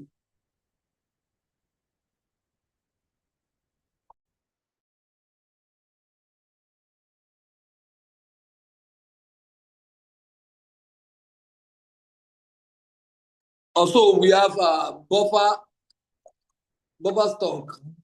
So the buffer stock is the minimal stock kept on hand to protect against stockouts. It's just like a cushion stock so that you don't run into stockouts. So you have that on hand to help you guide against stockouts. So that's what we call buffer stock.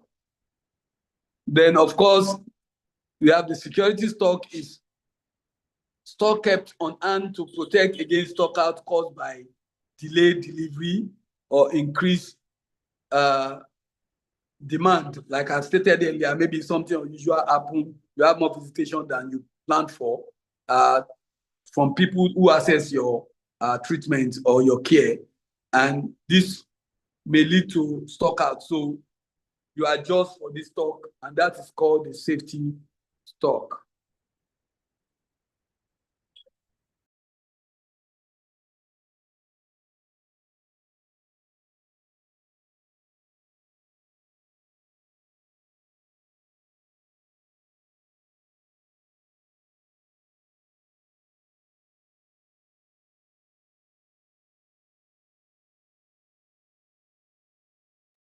So preparation, this involves assembling a quantification team, assessing the program, describing the program performance, as well as strategic plans, defining the purpose and scope of the quantification exercise, and collecting. So you have a team who does all the planning. So once that is done, you have your data, and then you move straight to forecasts. And forecasting involves organizing, analyzing, and adjusting data. All the data you get from the preparation, which can be sourced from various means, we talked about demographic, we talk about consumption, talk about so many morbidity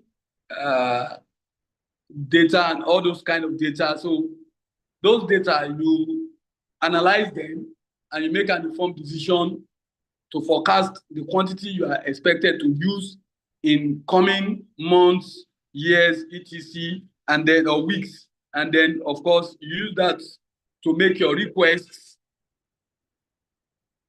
So sorry.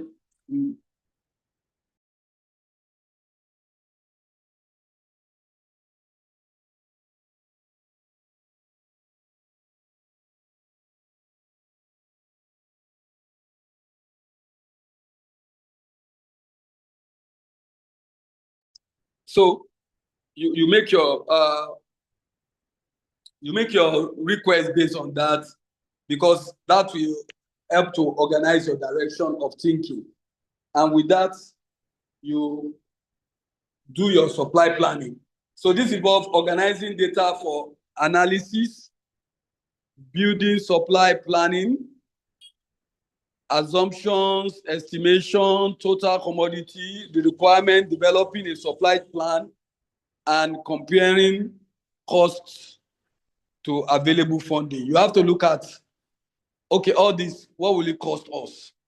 Then you also look at, what do I have available to meet?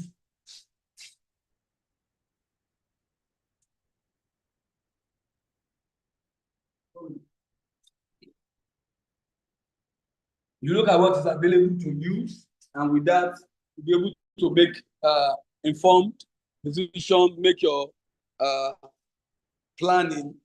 If you over plan your supply, if you plan for too much than your funding can actually access, then of course it will affect you, because you are already planning for what you cannot finance.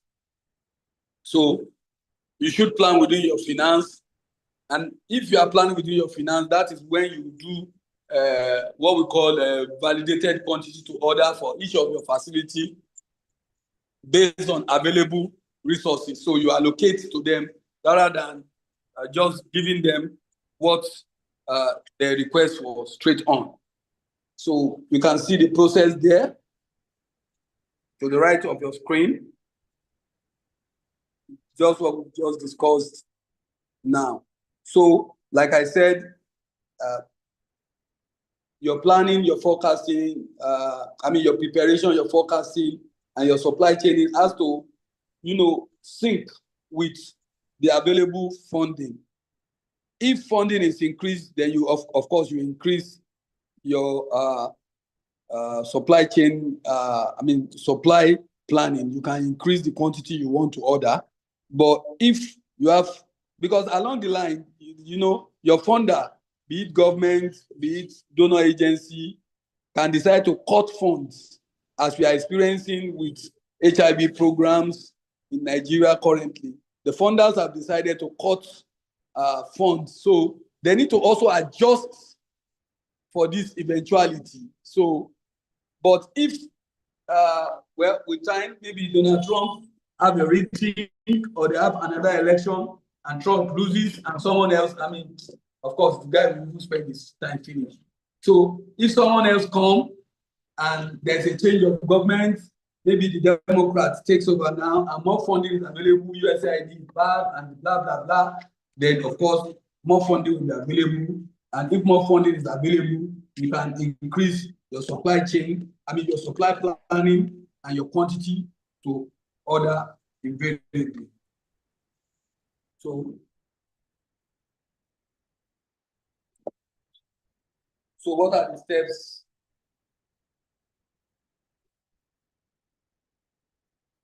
So what are the steps of planning? So the planning step includes describing the program, defining the scope, defining the target population, who are the population, compiling list of commodity to be procured.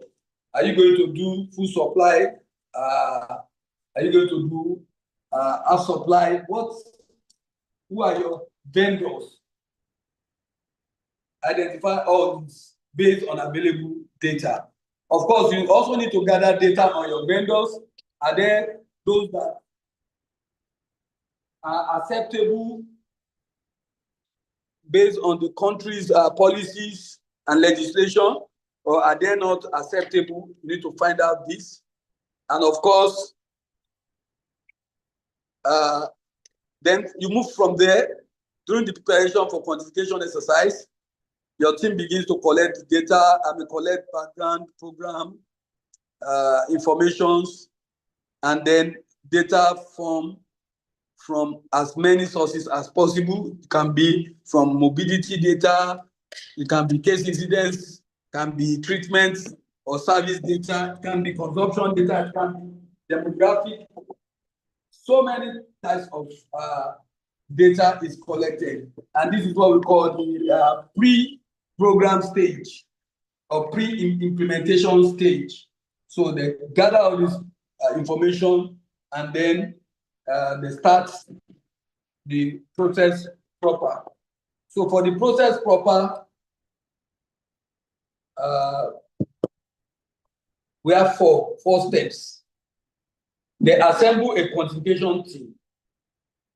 So the quantification team has to be people who are qualified, who have the skills and the knowledge to do quantification. So there can be procurement specialists, MRE data officers, warehouse manager, service provider, donor agencies, implementing partners, technical experts in quantification. Then, of course, they describe the program performance policy and strategic plan. What do they hope to achieve? Then, if you know what you hope to achieve, how to achieve it is the next thing to do, which is to define the purpose and scope of the quantification exercise, e.g. timing, product. Example, the purpose of quantification is to estimate the commodity needs and cost to support diagnostic testing treatment for the National Malaria Program for 2021 to 2020. So this will give you an idea of the funding that you need. Then, of course, they collect the required data for forecasting and supply planning. A data capturing checklist is developed for all data to be collected. Now they move from planning to forecasting process. So this also has 4 steps: to organize, analyze, and adjust data. This involves assessing the quality of data collected. So you need to look at the data. If they are incomplete, you do what we call data cleaning. You clean up the data. Once you clean up the data, then you use that data, the clean data. You don't use raw data like that to make informed decisions. You have to clean up the data to ensure that what you have is the right kind of data. Sorry. I might need to change my source for the sharing.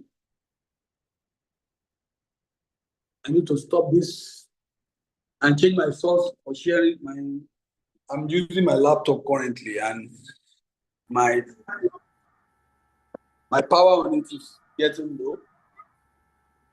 Let me try and share from my mobile.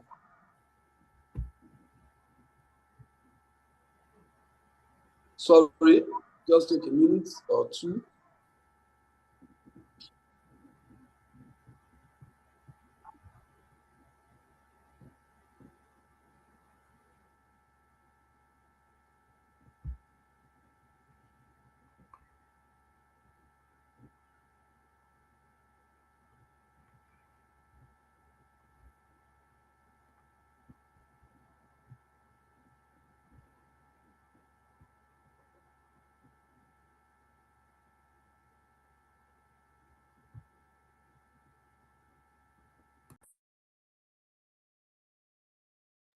Sorry, Dr. Adego Kesa, can you share the slide with me?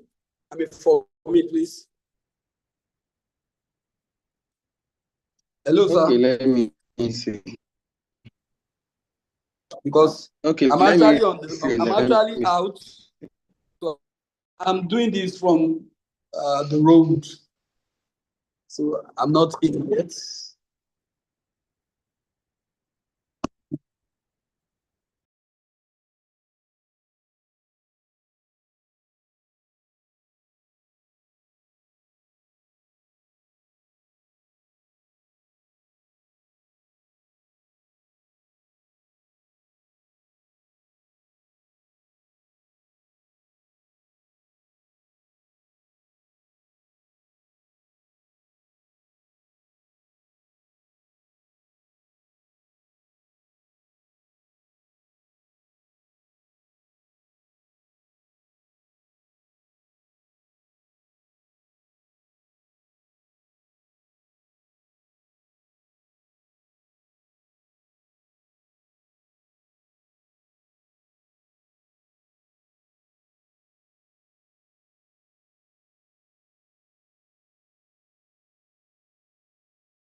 Hello, can we use this time for a short break while you fix the something? Okay, maybe a short break of about 10 minutes. Yes, 5-10 minutes. Yeah, please. All right. Thank you.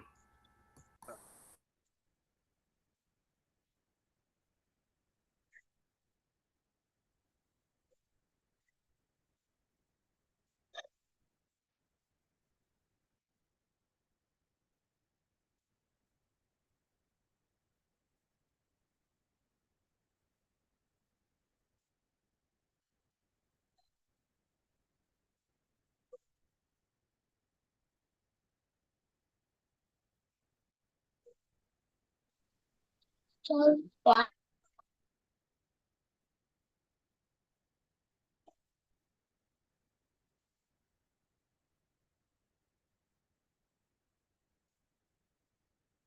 you see it?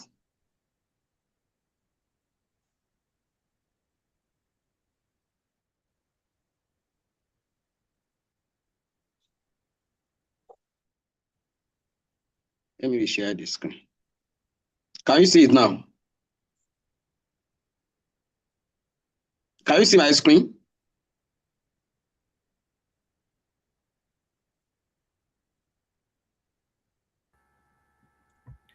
I can't see it. I can't see it. Okay, let me reshare.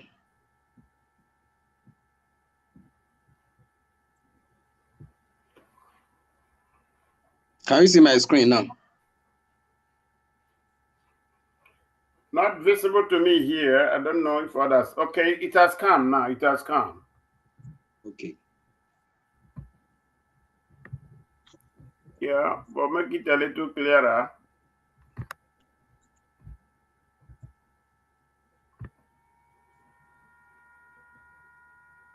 Good.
Hello. Are we ready? I'm back. I'm back. Okay. So where were we? Okay. Next slide, sir. I think we are beyond this, sir. Hello. Yes, we are here. We are here. Pull and pull system. Push and pull system. We have passed here. We've gone past here.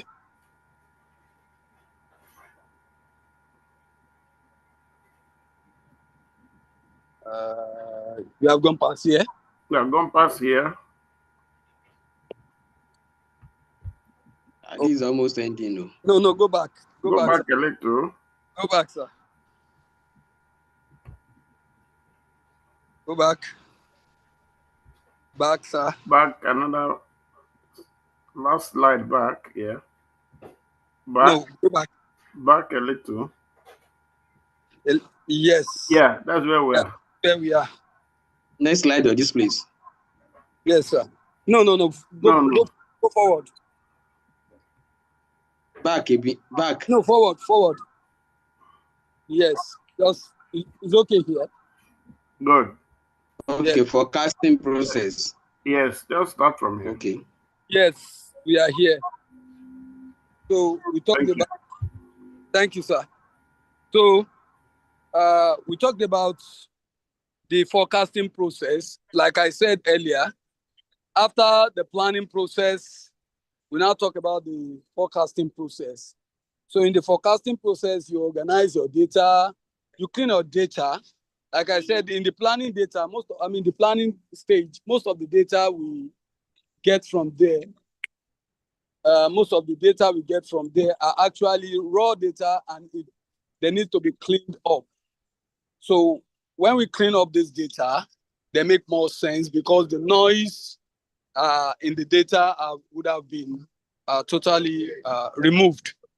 Then we use that data, we build our consensus on forecast assumptions, because everybody that is involved, from the donor to the implementers, has to agree on the actual number of, or the actual quantity of products that they need to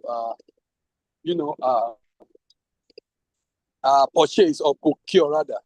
So everybody must reach a consensus, and that consensus is what we use in the next phase of the forecasting process, which is we calculate forecasted consumption for each of the products.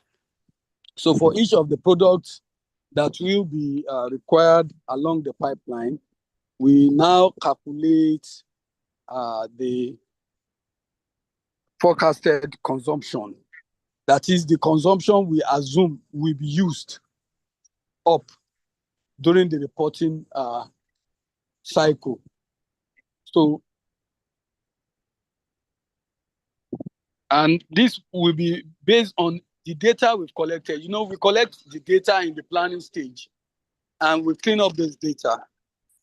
So after cleaning up this data, we then use that data to calculate the forecasted consumption.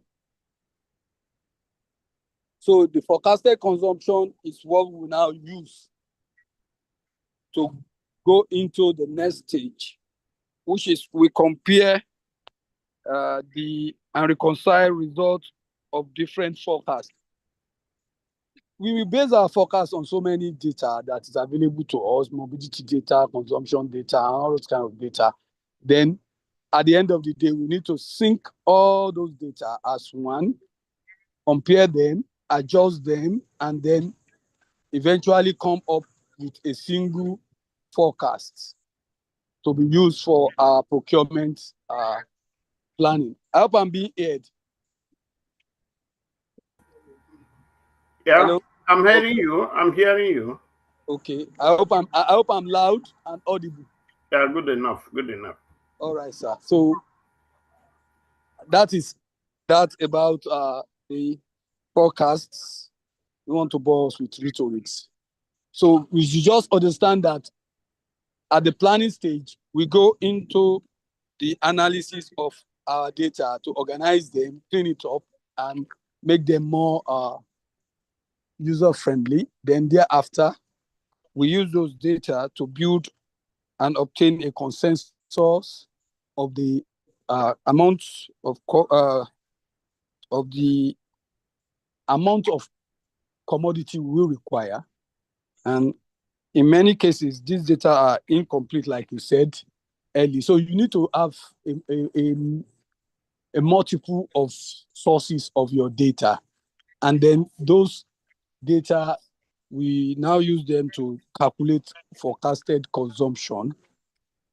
And of course, might be based on one or two different sources: mobility, consumption, service delivery, etc., etc.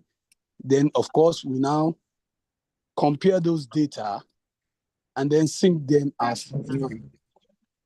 So that is how it works in the forecast. Next slide, please.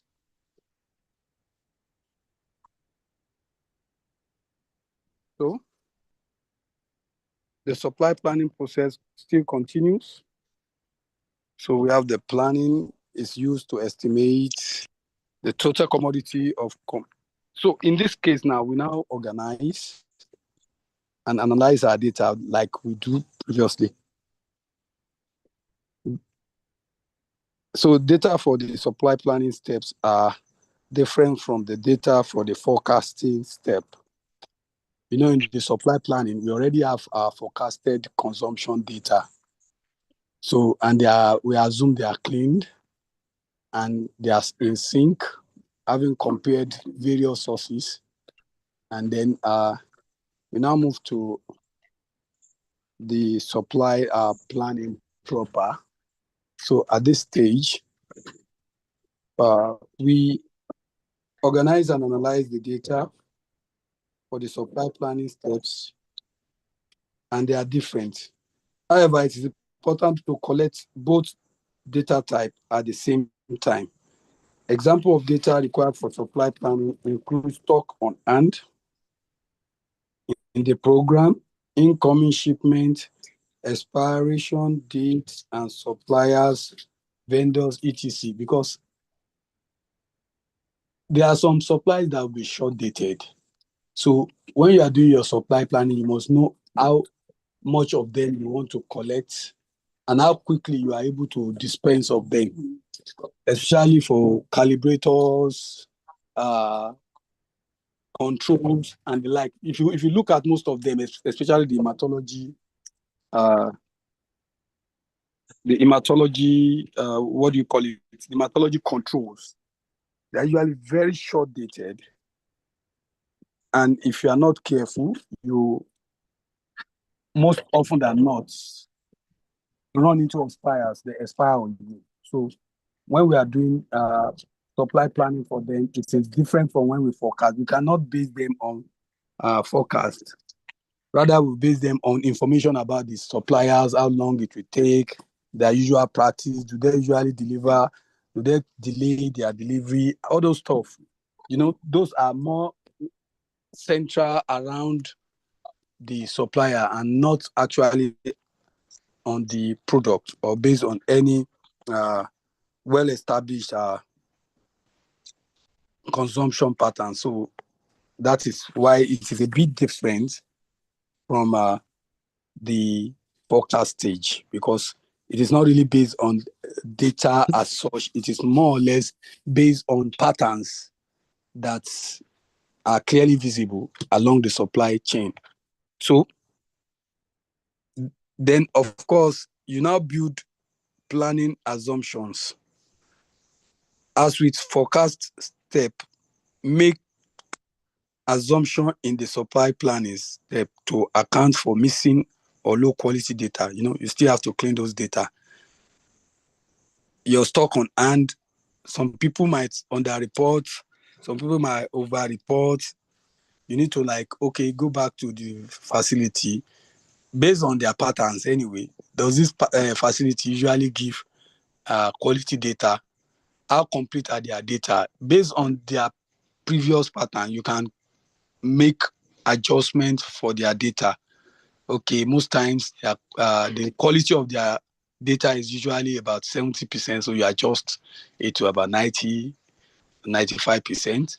Then, of course, or the quality of their data is about 90%. Okay, let's leave it like that, or we adjust it to 100. So you need to clean the data and ensure that the data are not used raw like that, as you have it also in the forecast data. However, the data user will then need to build consensus around the assumptions. So, like we said, you cannot just say, okay, Oyo State, most time Oyo State will underreport the vaccines they give, or okay, they not okay, they overreport. Maybe they actually vaccinate about 1,000 children and they are reporting about 1,200. They not underreport.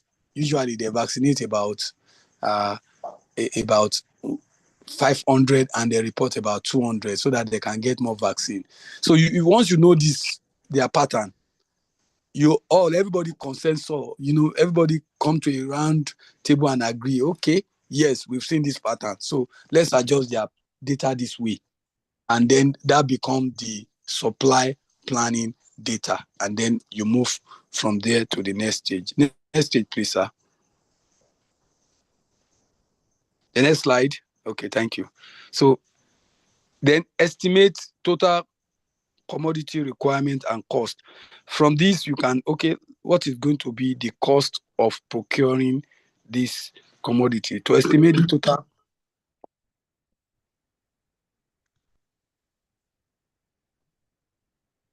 The call was trying to come in.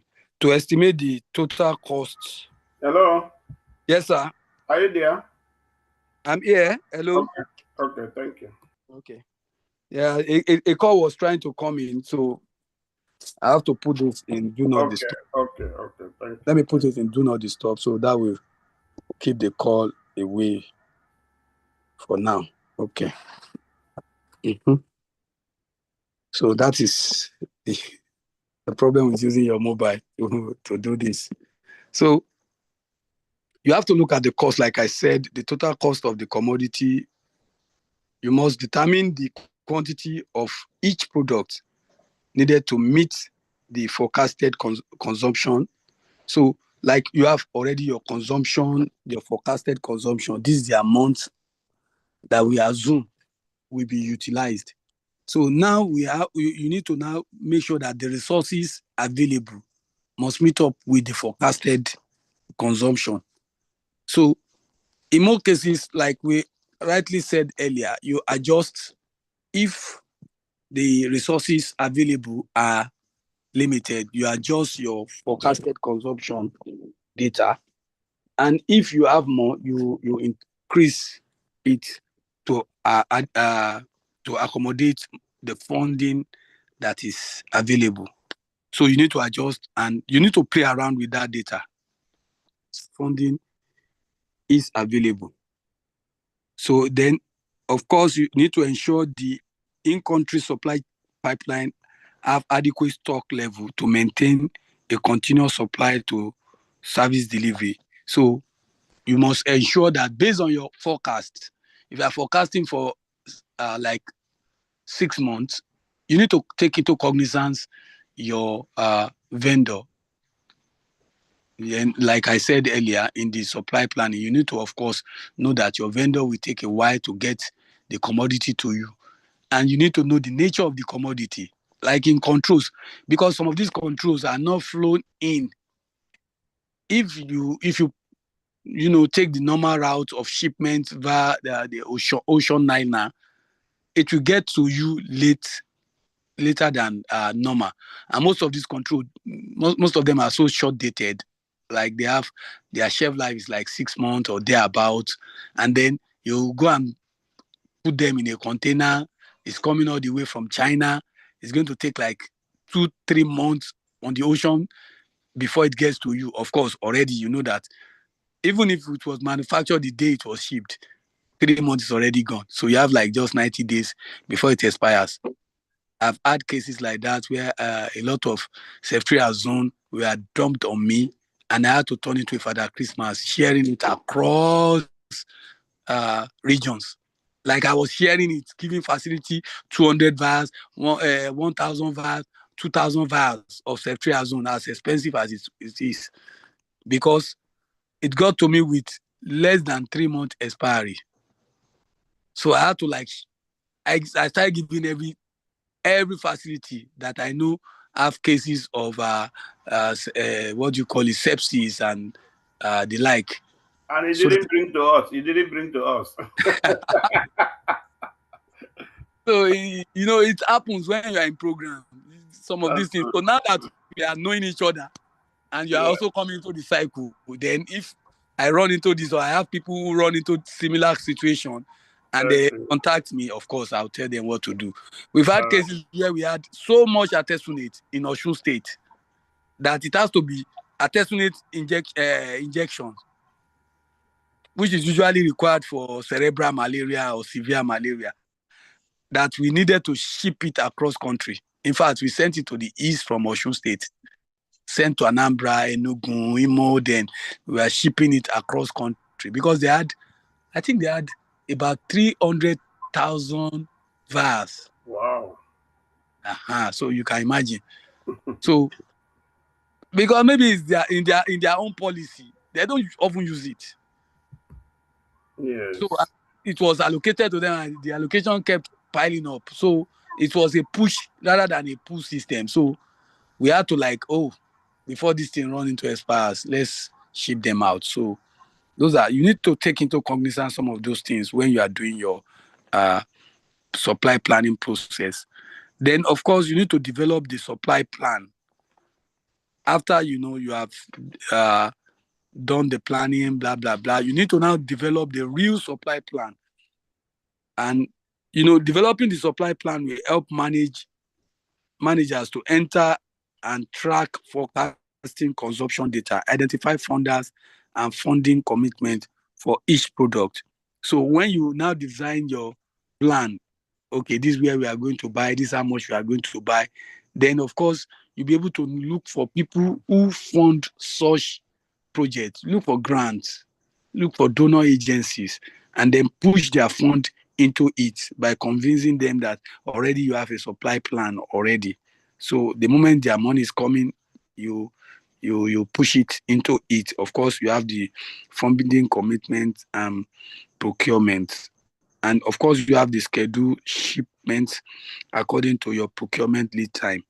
So since you have been able to identify your vendors, the moment you get the funding, you push it through them. Already you know when it is going to come, and you make sure that it comes, it tallies with your own forecast plan as well. So then, of course, the purpose of supply planning, the purpose is to determine when it is best to receive the shipment order so that you don't run into overstock or you don't run into stock out. You don't receive shipment when you have too much stock. It's just like when you have too much product in your supermarket, and then you are still ordering for more.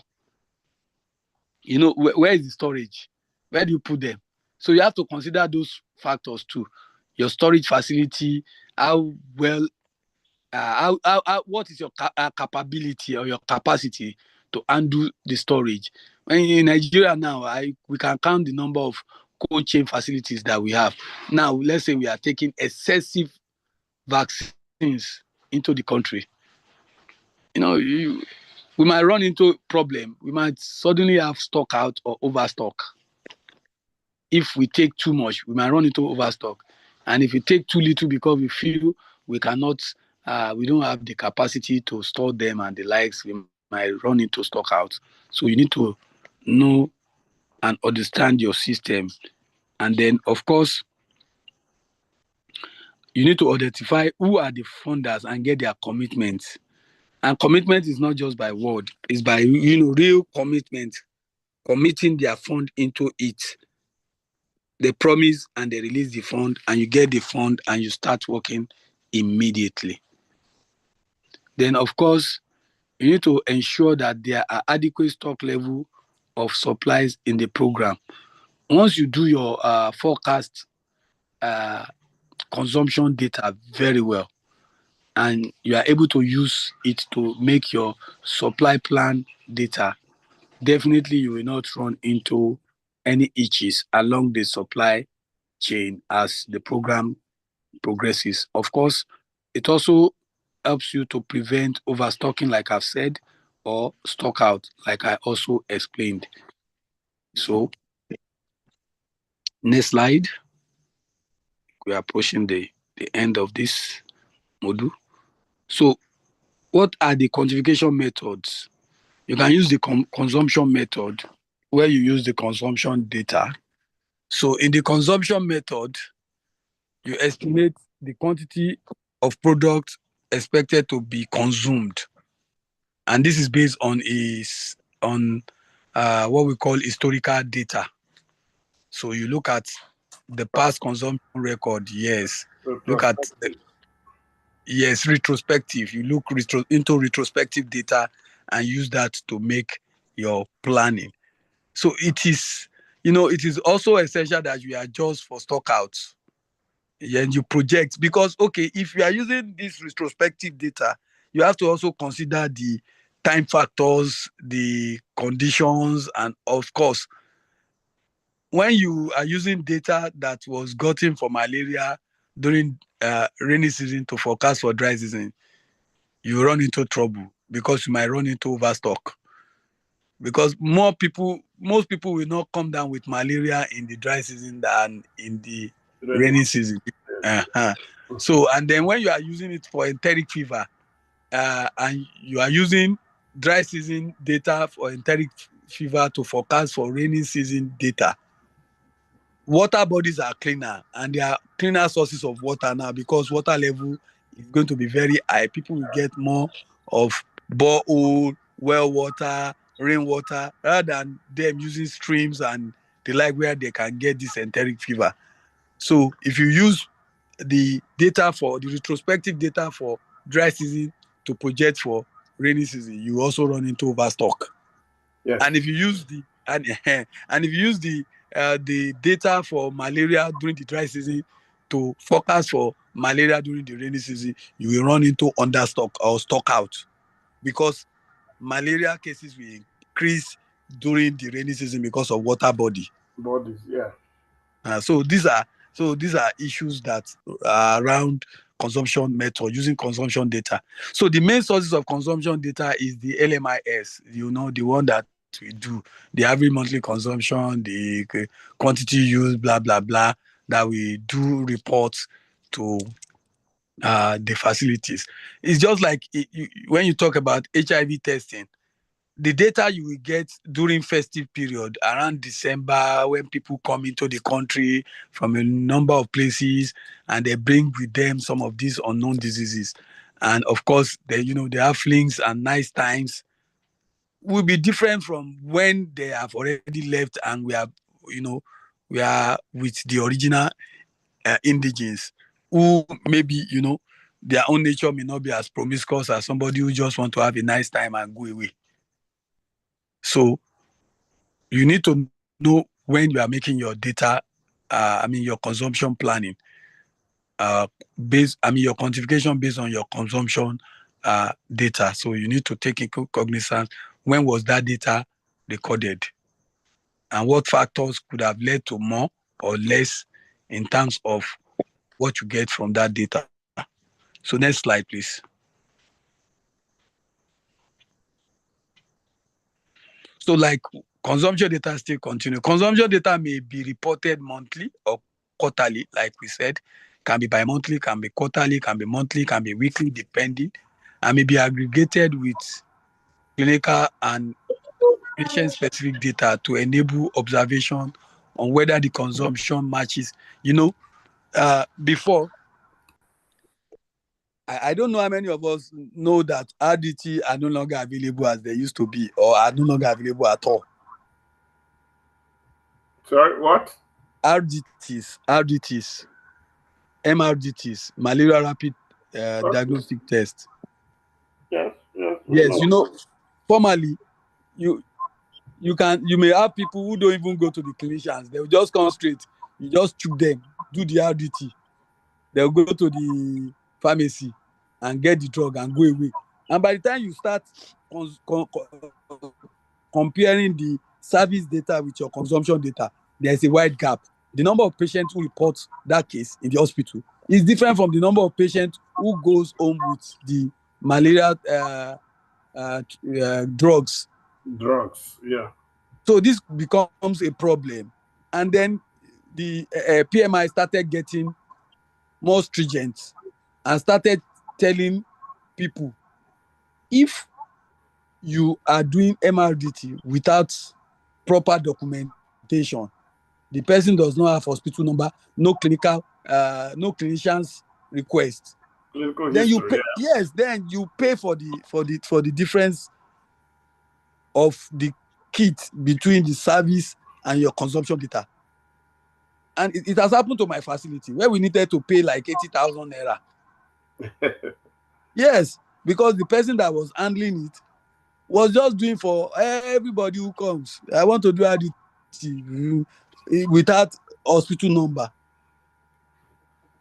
We had to pay between us and the pharmacy. We paid, in fact, and that is when everybody now got serious. No hospital number, no record, no tests, and no test, no drug.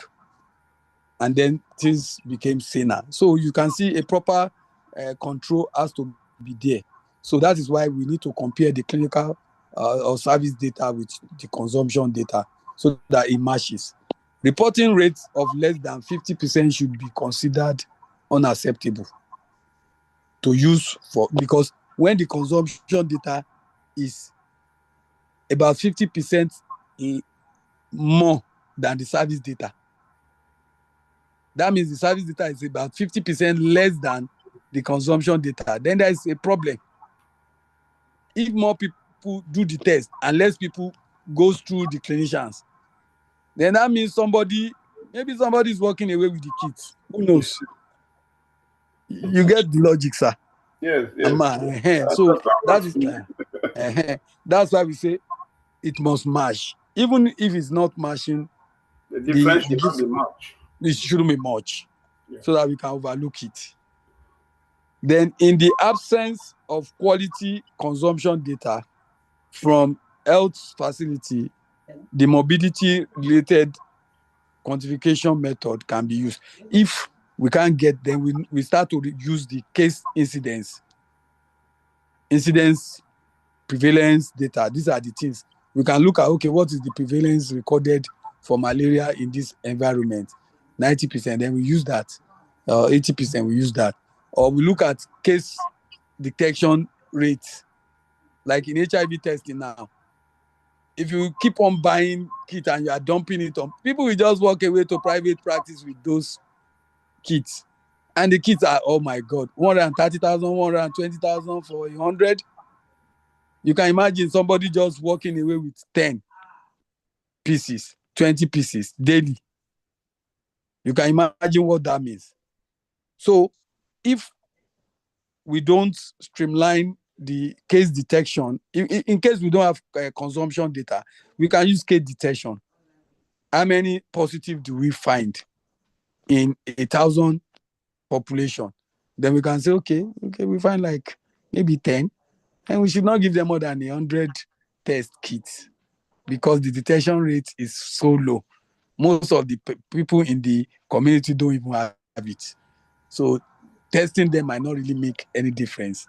So that is why we can resolve to using mobility data, prevalence, case detection, incidence data. Then limitation of consumption method. Complete consumption data from a full supply are hard to find. So data extracted from a system with interrupted supply and a non-full supply system are used. The consumption data might not reflect rational use of the product, like I said earlier.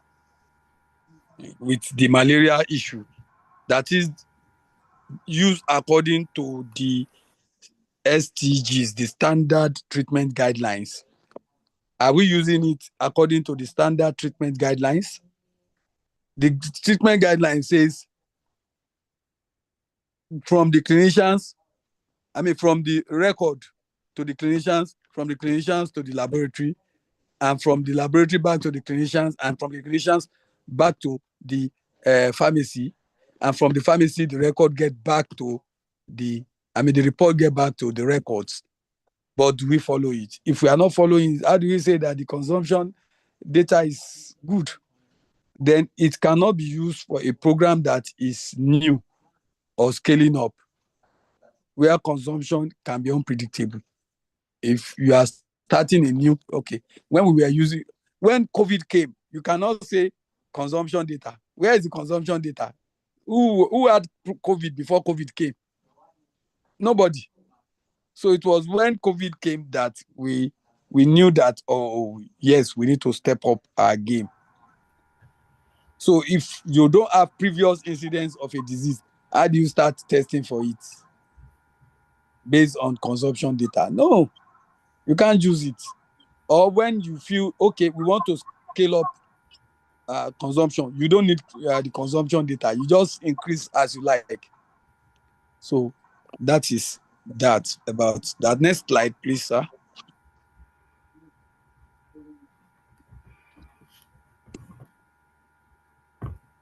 Okay. You should be moving fast. It's getting to 8 o'clock. Okay. So we talk about mobility data. So mobility data, I've explained this. Do I need to go over it again? Mobility data, we use case incidence, prevalence, surveillance reports, and the like. These are disease-specific data. So what is the incidence per 1,000 per 100 millions? So then, of course, then incidence is a measure of disease that allow us to determine the person's probability of being diagnosed. Please, you mute yourself, please. Let's hear what the speaker is saying. Maybe I should mute the person. Okay, can I mute this person? Let me mute.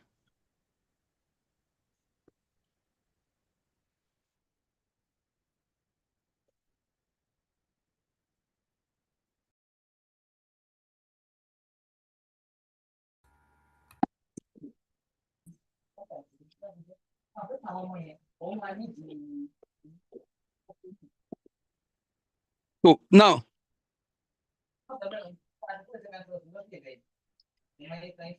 so the mobility, we've known what the mobility. Please go ahead. Go ahead, because we have other program by 8 o'clock. Just go ahead. All right. Let me just rush it. So, what are the limitations of morbidity compared to the other method? The mobility data or mobility method is more complex, more complicated, because you have to be determining per 1 million, per one. It's more complicated. It's more mathematical. So then it requires conventions. It requires conversions of sick people to medicine. So you have to you convert the number of sick people to medicine, to the number of medicine. The morbidity data may not be easy. Then this method requires strict adherence to standard treatment guidelines, but standard treatment may not be used or currently followed by prescribers in that area. So you might be getting data that is not in conformity with the STGs, but then of course that we assume it is following the STGs. So it's an assumption. Next slide.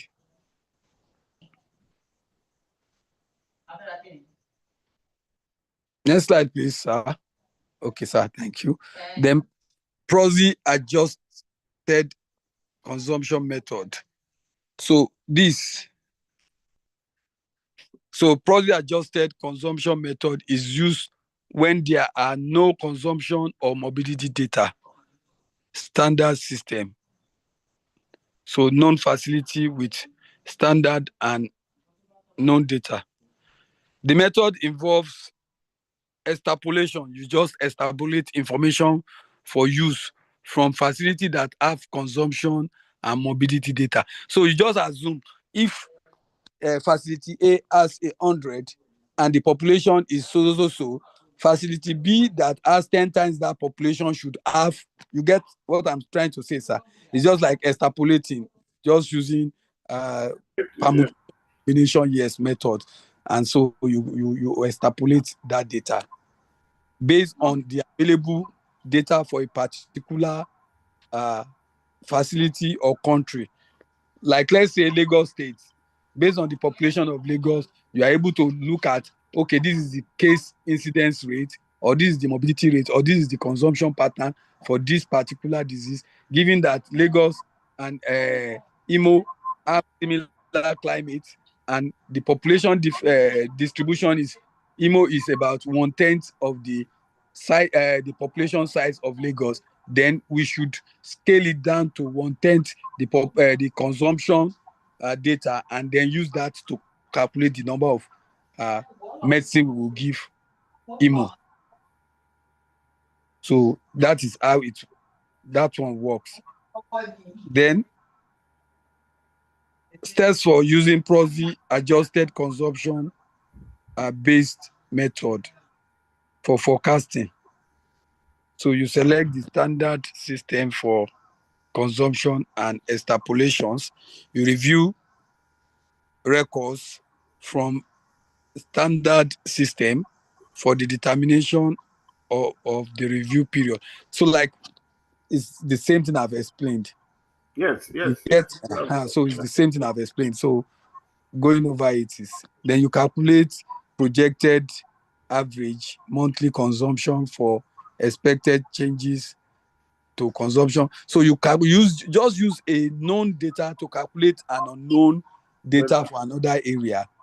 If A and B have the same environmental, climatic, and other factors, except the population, and A consume this volume, then B should consume so volume.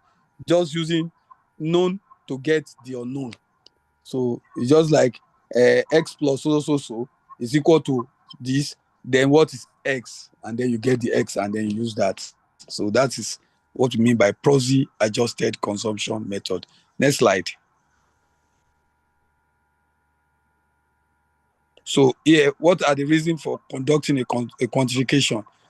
Of course, you do quantification because you need to prepare for a program, expansion or introduction of new service or products. Then budgeting, of course, to budget and for resource mobilization, for planning procurement, for supply planning, for preventing or correcting supply imbalance so that we don't run into overstock or stock out. Then ensuring product quality. You see that I don't use the word understock. I'm using overstock or stock out. So there's nothing like understock. Yes.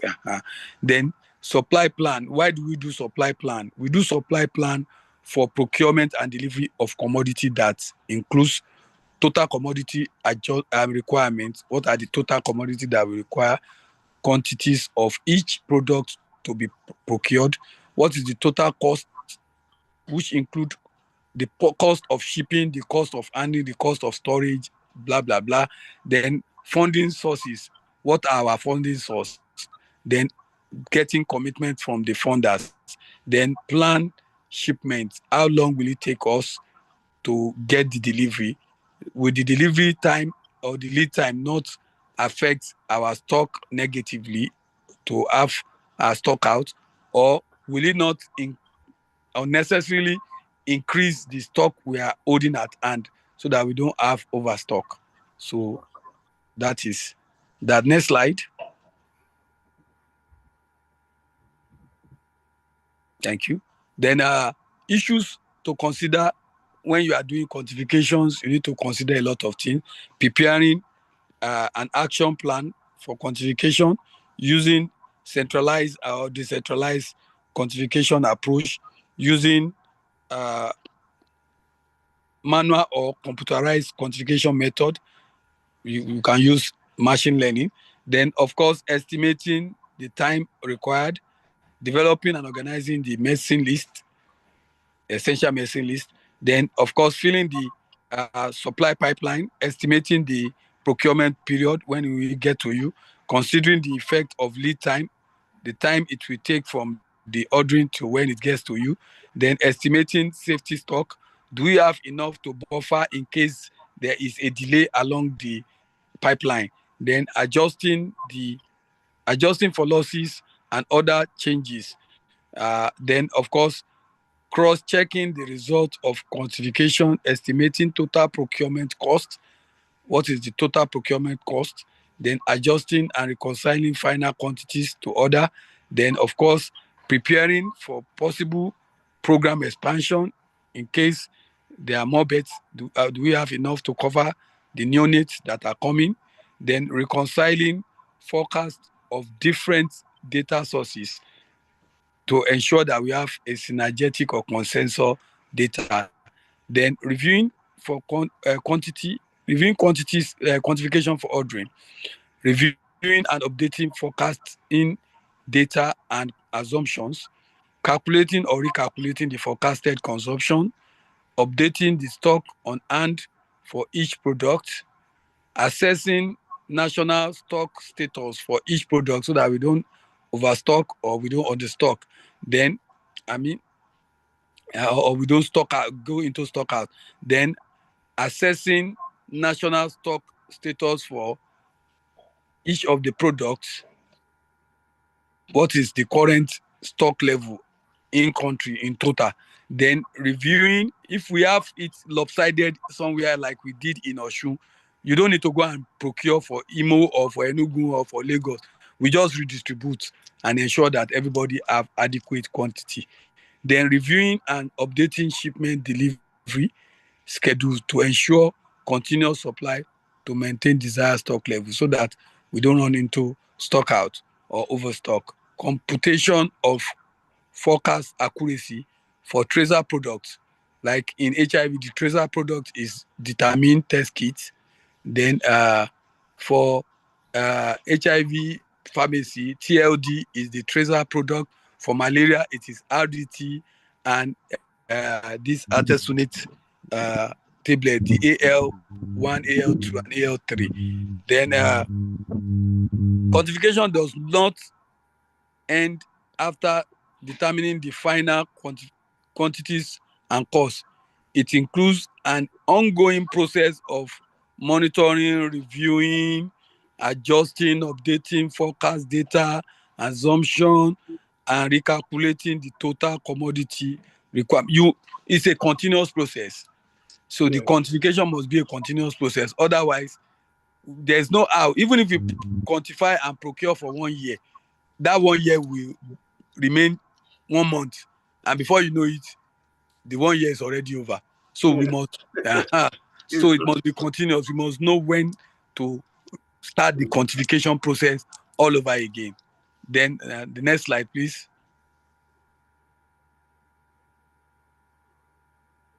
Next slide. Okay, thank you.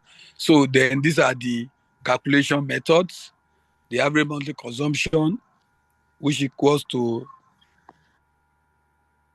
the lead time plus the ordering period or procurement period plus I think we will share this. So I think it's important to share. we'll share this so that we can look at it and then because all this AMC, this you might not understand it, but just look at that calculation. We'll share this so that we can get the calculation later. Okay. So next slide. Excuse me. So data from a state Phlscm record, you can see. So All the information review period for the data is 12 months. So AL4, this is for malaria. This artemether lumefantrine, the 4x6. Then the total consumption is 59,500. Day of stock, we don't have any stock. Then stock on hand, okay, day of stock is 0. Stock on hand is 32,000.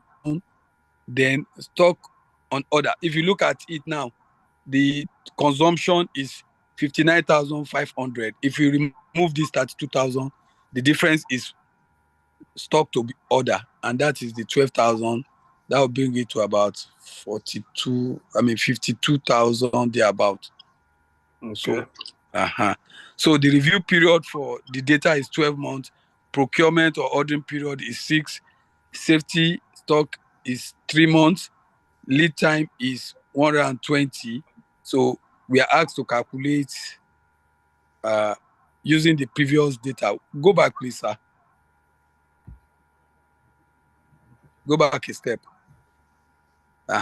So this data, this formula is what they're asking us to use that data to calculate.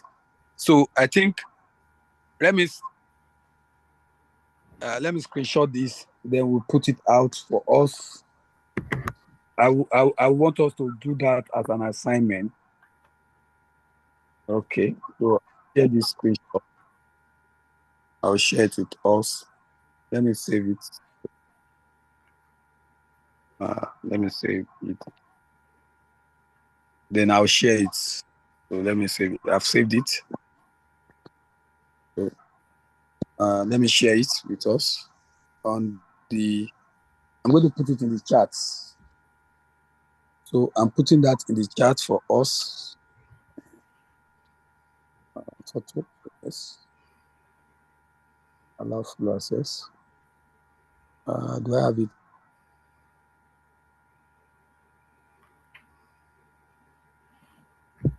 A file, yeah. Choose from file.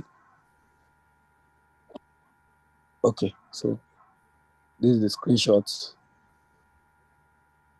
So we can download it once it's loading.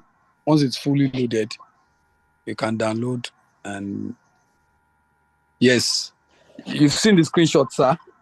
Yes, I'm looking at it. It does not come to me. There's a thank you questions that is on the screen now. Remove it. The screenshot is in the chat. Check the chat. Okay. So, okay. Okay, yeah. Go forward. I'm going to screenshot the question too. Go forward to the question. Okay. Please, next slide, sir. Hello, doctor. Is he there? He's there. He's the one that moved it to the last slide. Can you go forward, sir? One step. Oh. Let me check. It's there. It's there. Hello, sir. Dr. Adegoke. I think I might. Okay. I don't think it's there again. So I might need to share it from my end. Yeah, you can share from your end. Since I'm home now, let me quickly share it.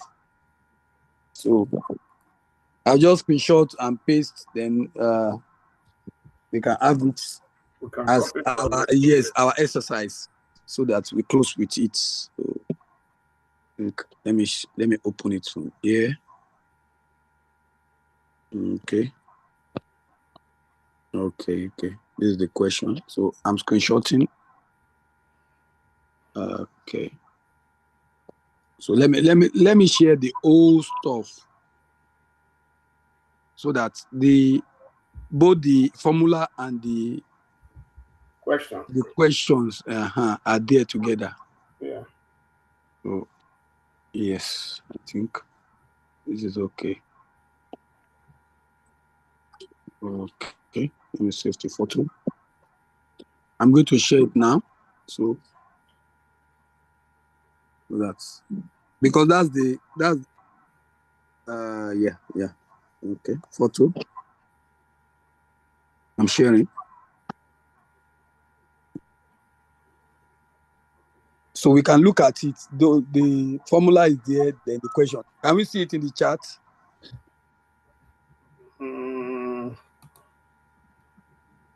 It will look in the chat. I'll put it in our group. Okay, yeah, just put it there because yes, let me put it. It's there in the chat, but let me put it in the group. So that will be easier for us to access. Okay, so better. So I'll put it in the group. So let's access it. Let's use that to calculate, and then that will be the assignment to submit tomorrow. And at this junction, we came to the end of module 1 and 2 for today. So tomorrow we'll take module 3, 4 together simultaneously, and on Thursday we'll take module 5 and 6. Of course, module 7 is just a project for us to do. So okay. So thank you so much, everybody. Do we have questions? Yes, I think I'll reserve my questions for tomorrow when we start early. But Okay, I want to thank you again for taking time to explain out all these things to our understanding. Okay, However, sir. I would like so that you go home and be more organized so that we work with time. Okay. And if we work with time, it will help us to grasp more. And within the period where the lecture is going on, you can give us a 5 or 10 minutes break, and then we'll come back. All right, sir. So that there will be more assimilation. That's my contribution. Okay. Thank you very much. All right, sir. Noted, sir. Yeah. So any other contribution? Okay, please, thank you for this. Yeah, I'm Daniel. Okay, sir. Hello. Hello, I'm with you. Yeah, please, I request if the modules already taken will be posted so that we can also read through them again. Okay. Or do they come at the end of all the... No. We share on a daily basis. We share. Okay, better, sir, please. Because some of us came in about 1 hour late, so we need to read those. Then you have the recording. You can listen to the recording alongside. Okay, you also send the recordings. You will send the recording. Thank you so much. You're welcome. Thank you. Any other contribution? Dr. Adegoke, you want to round up?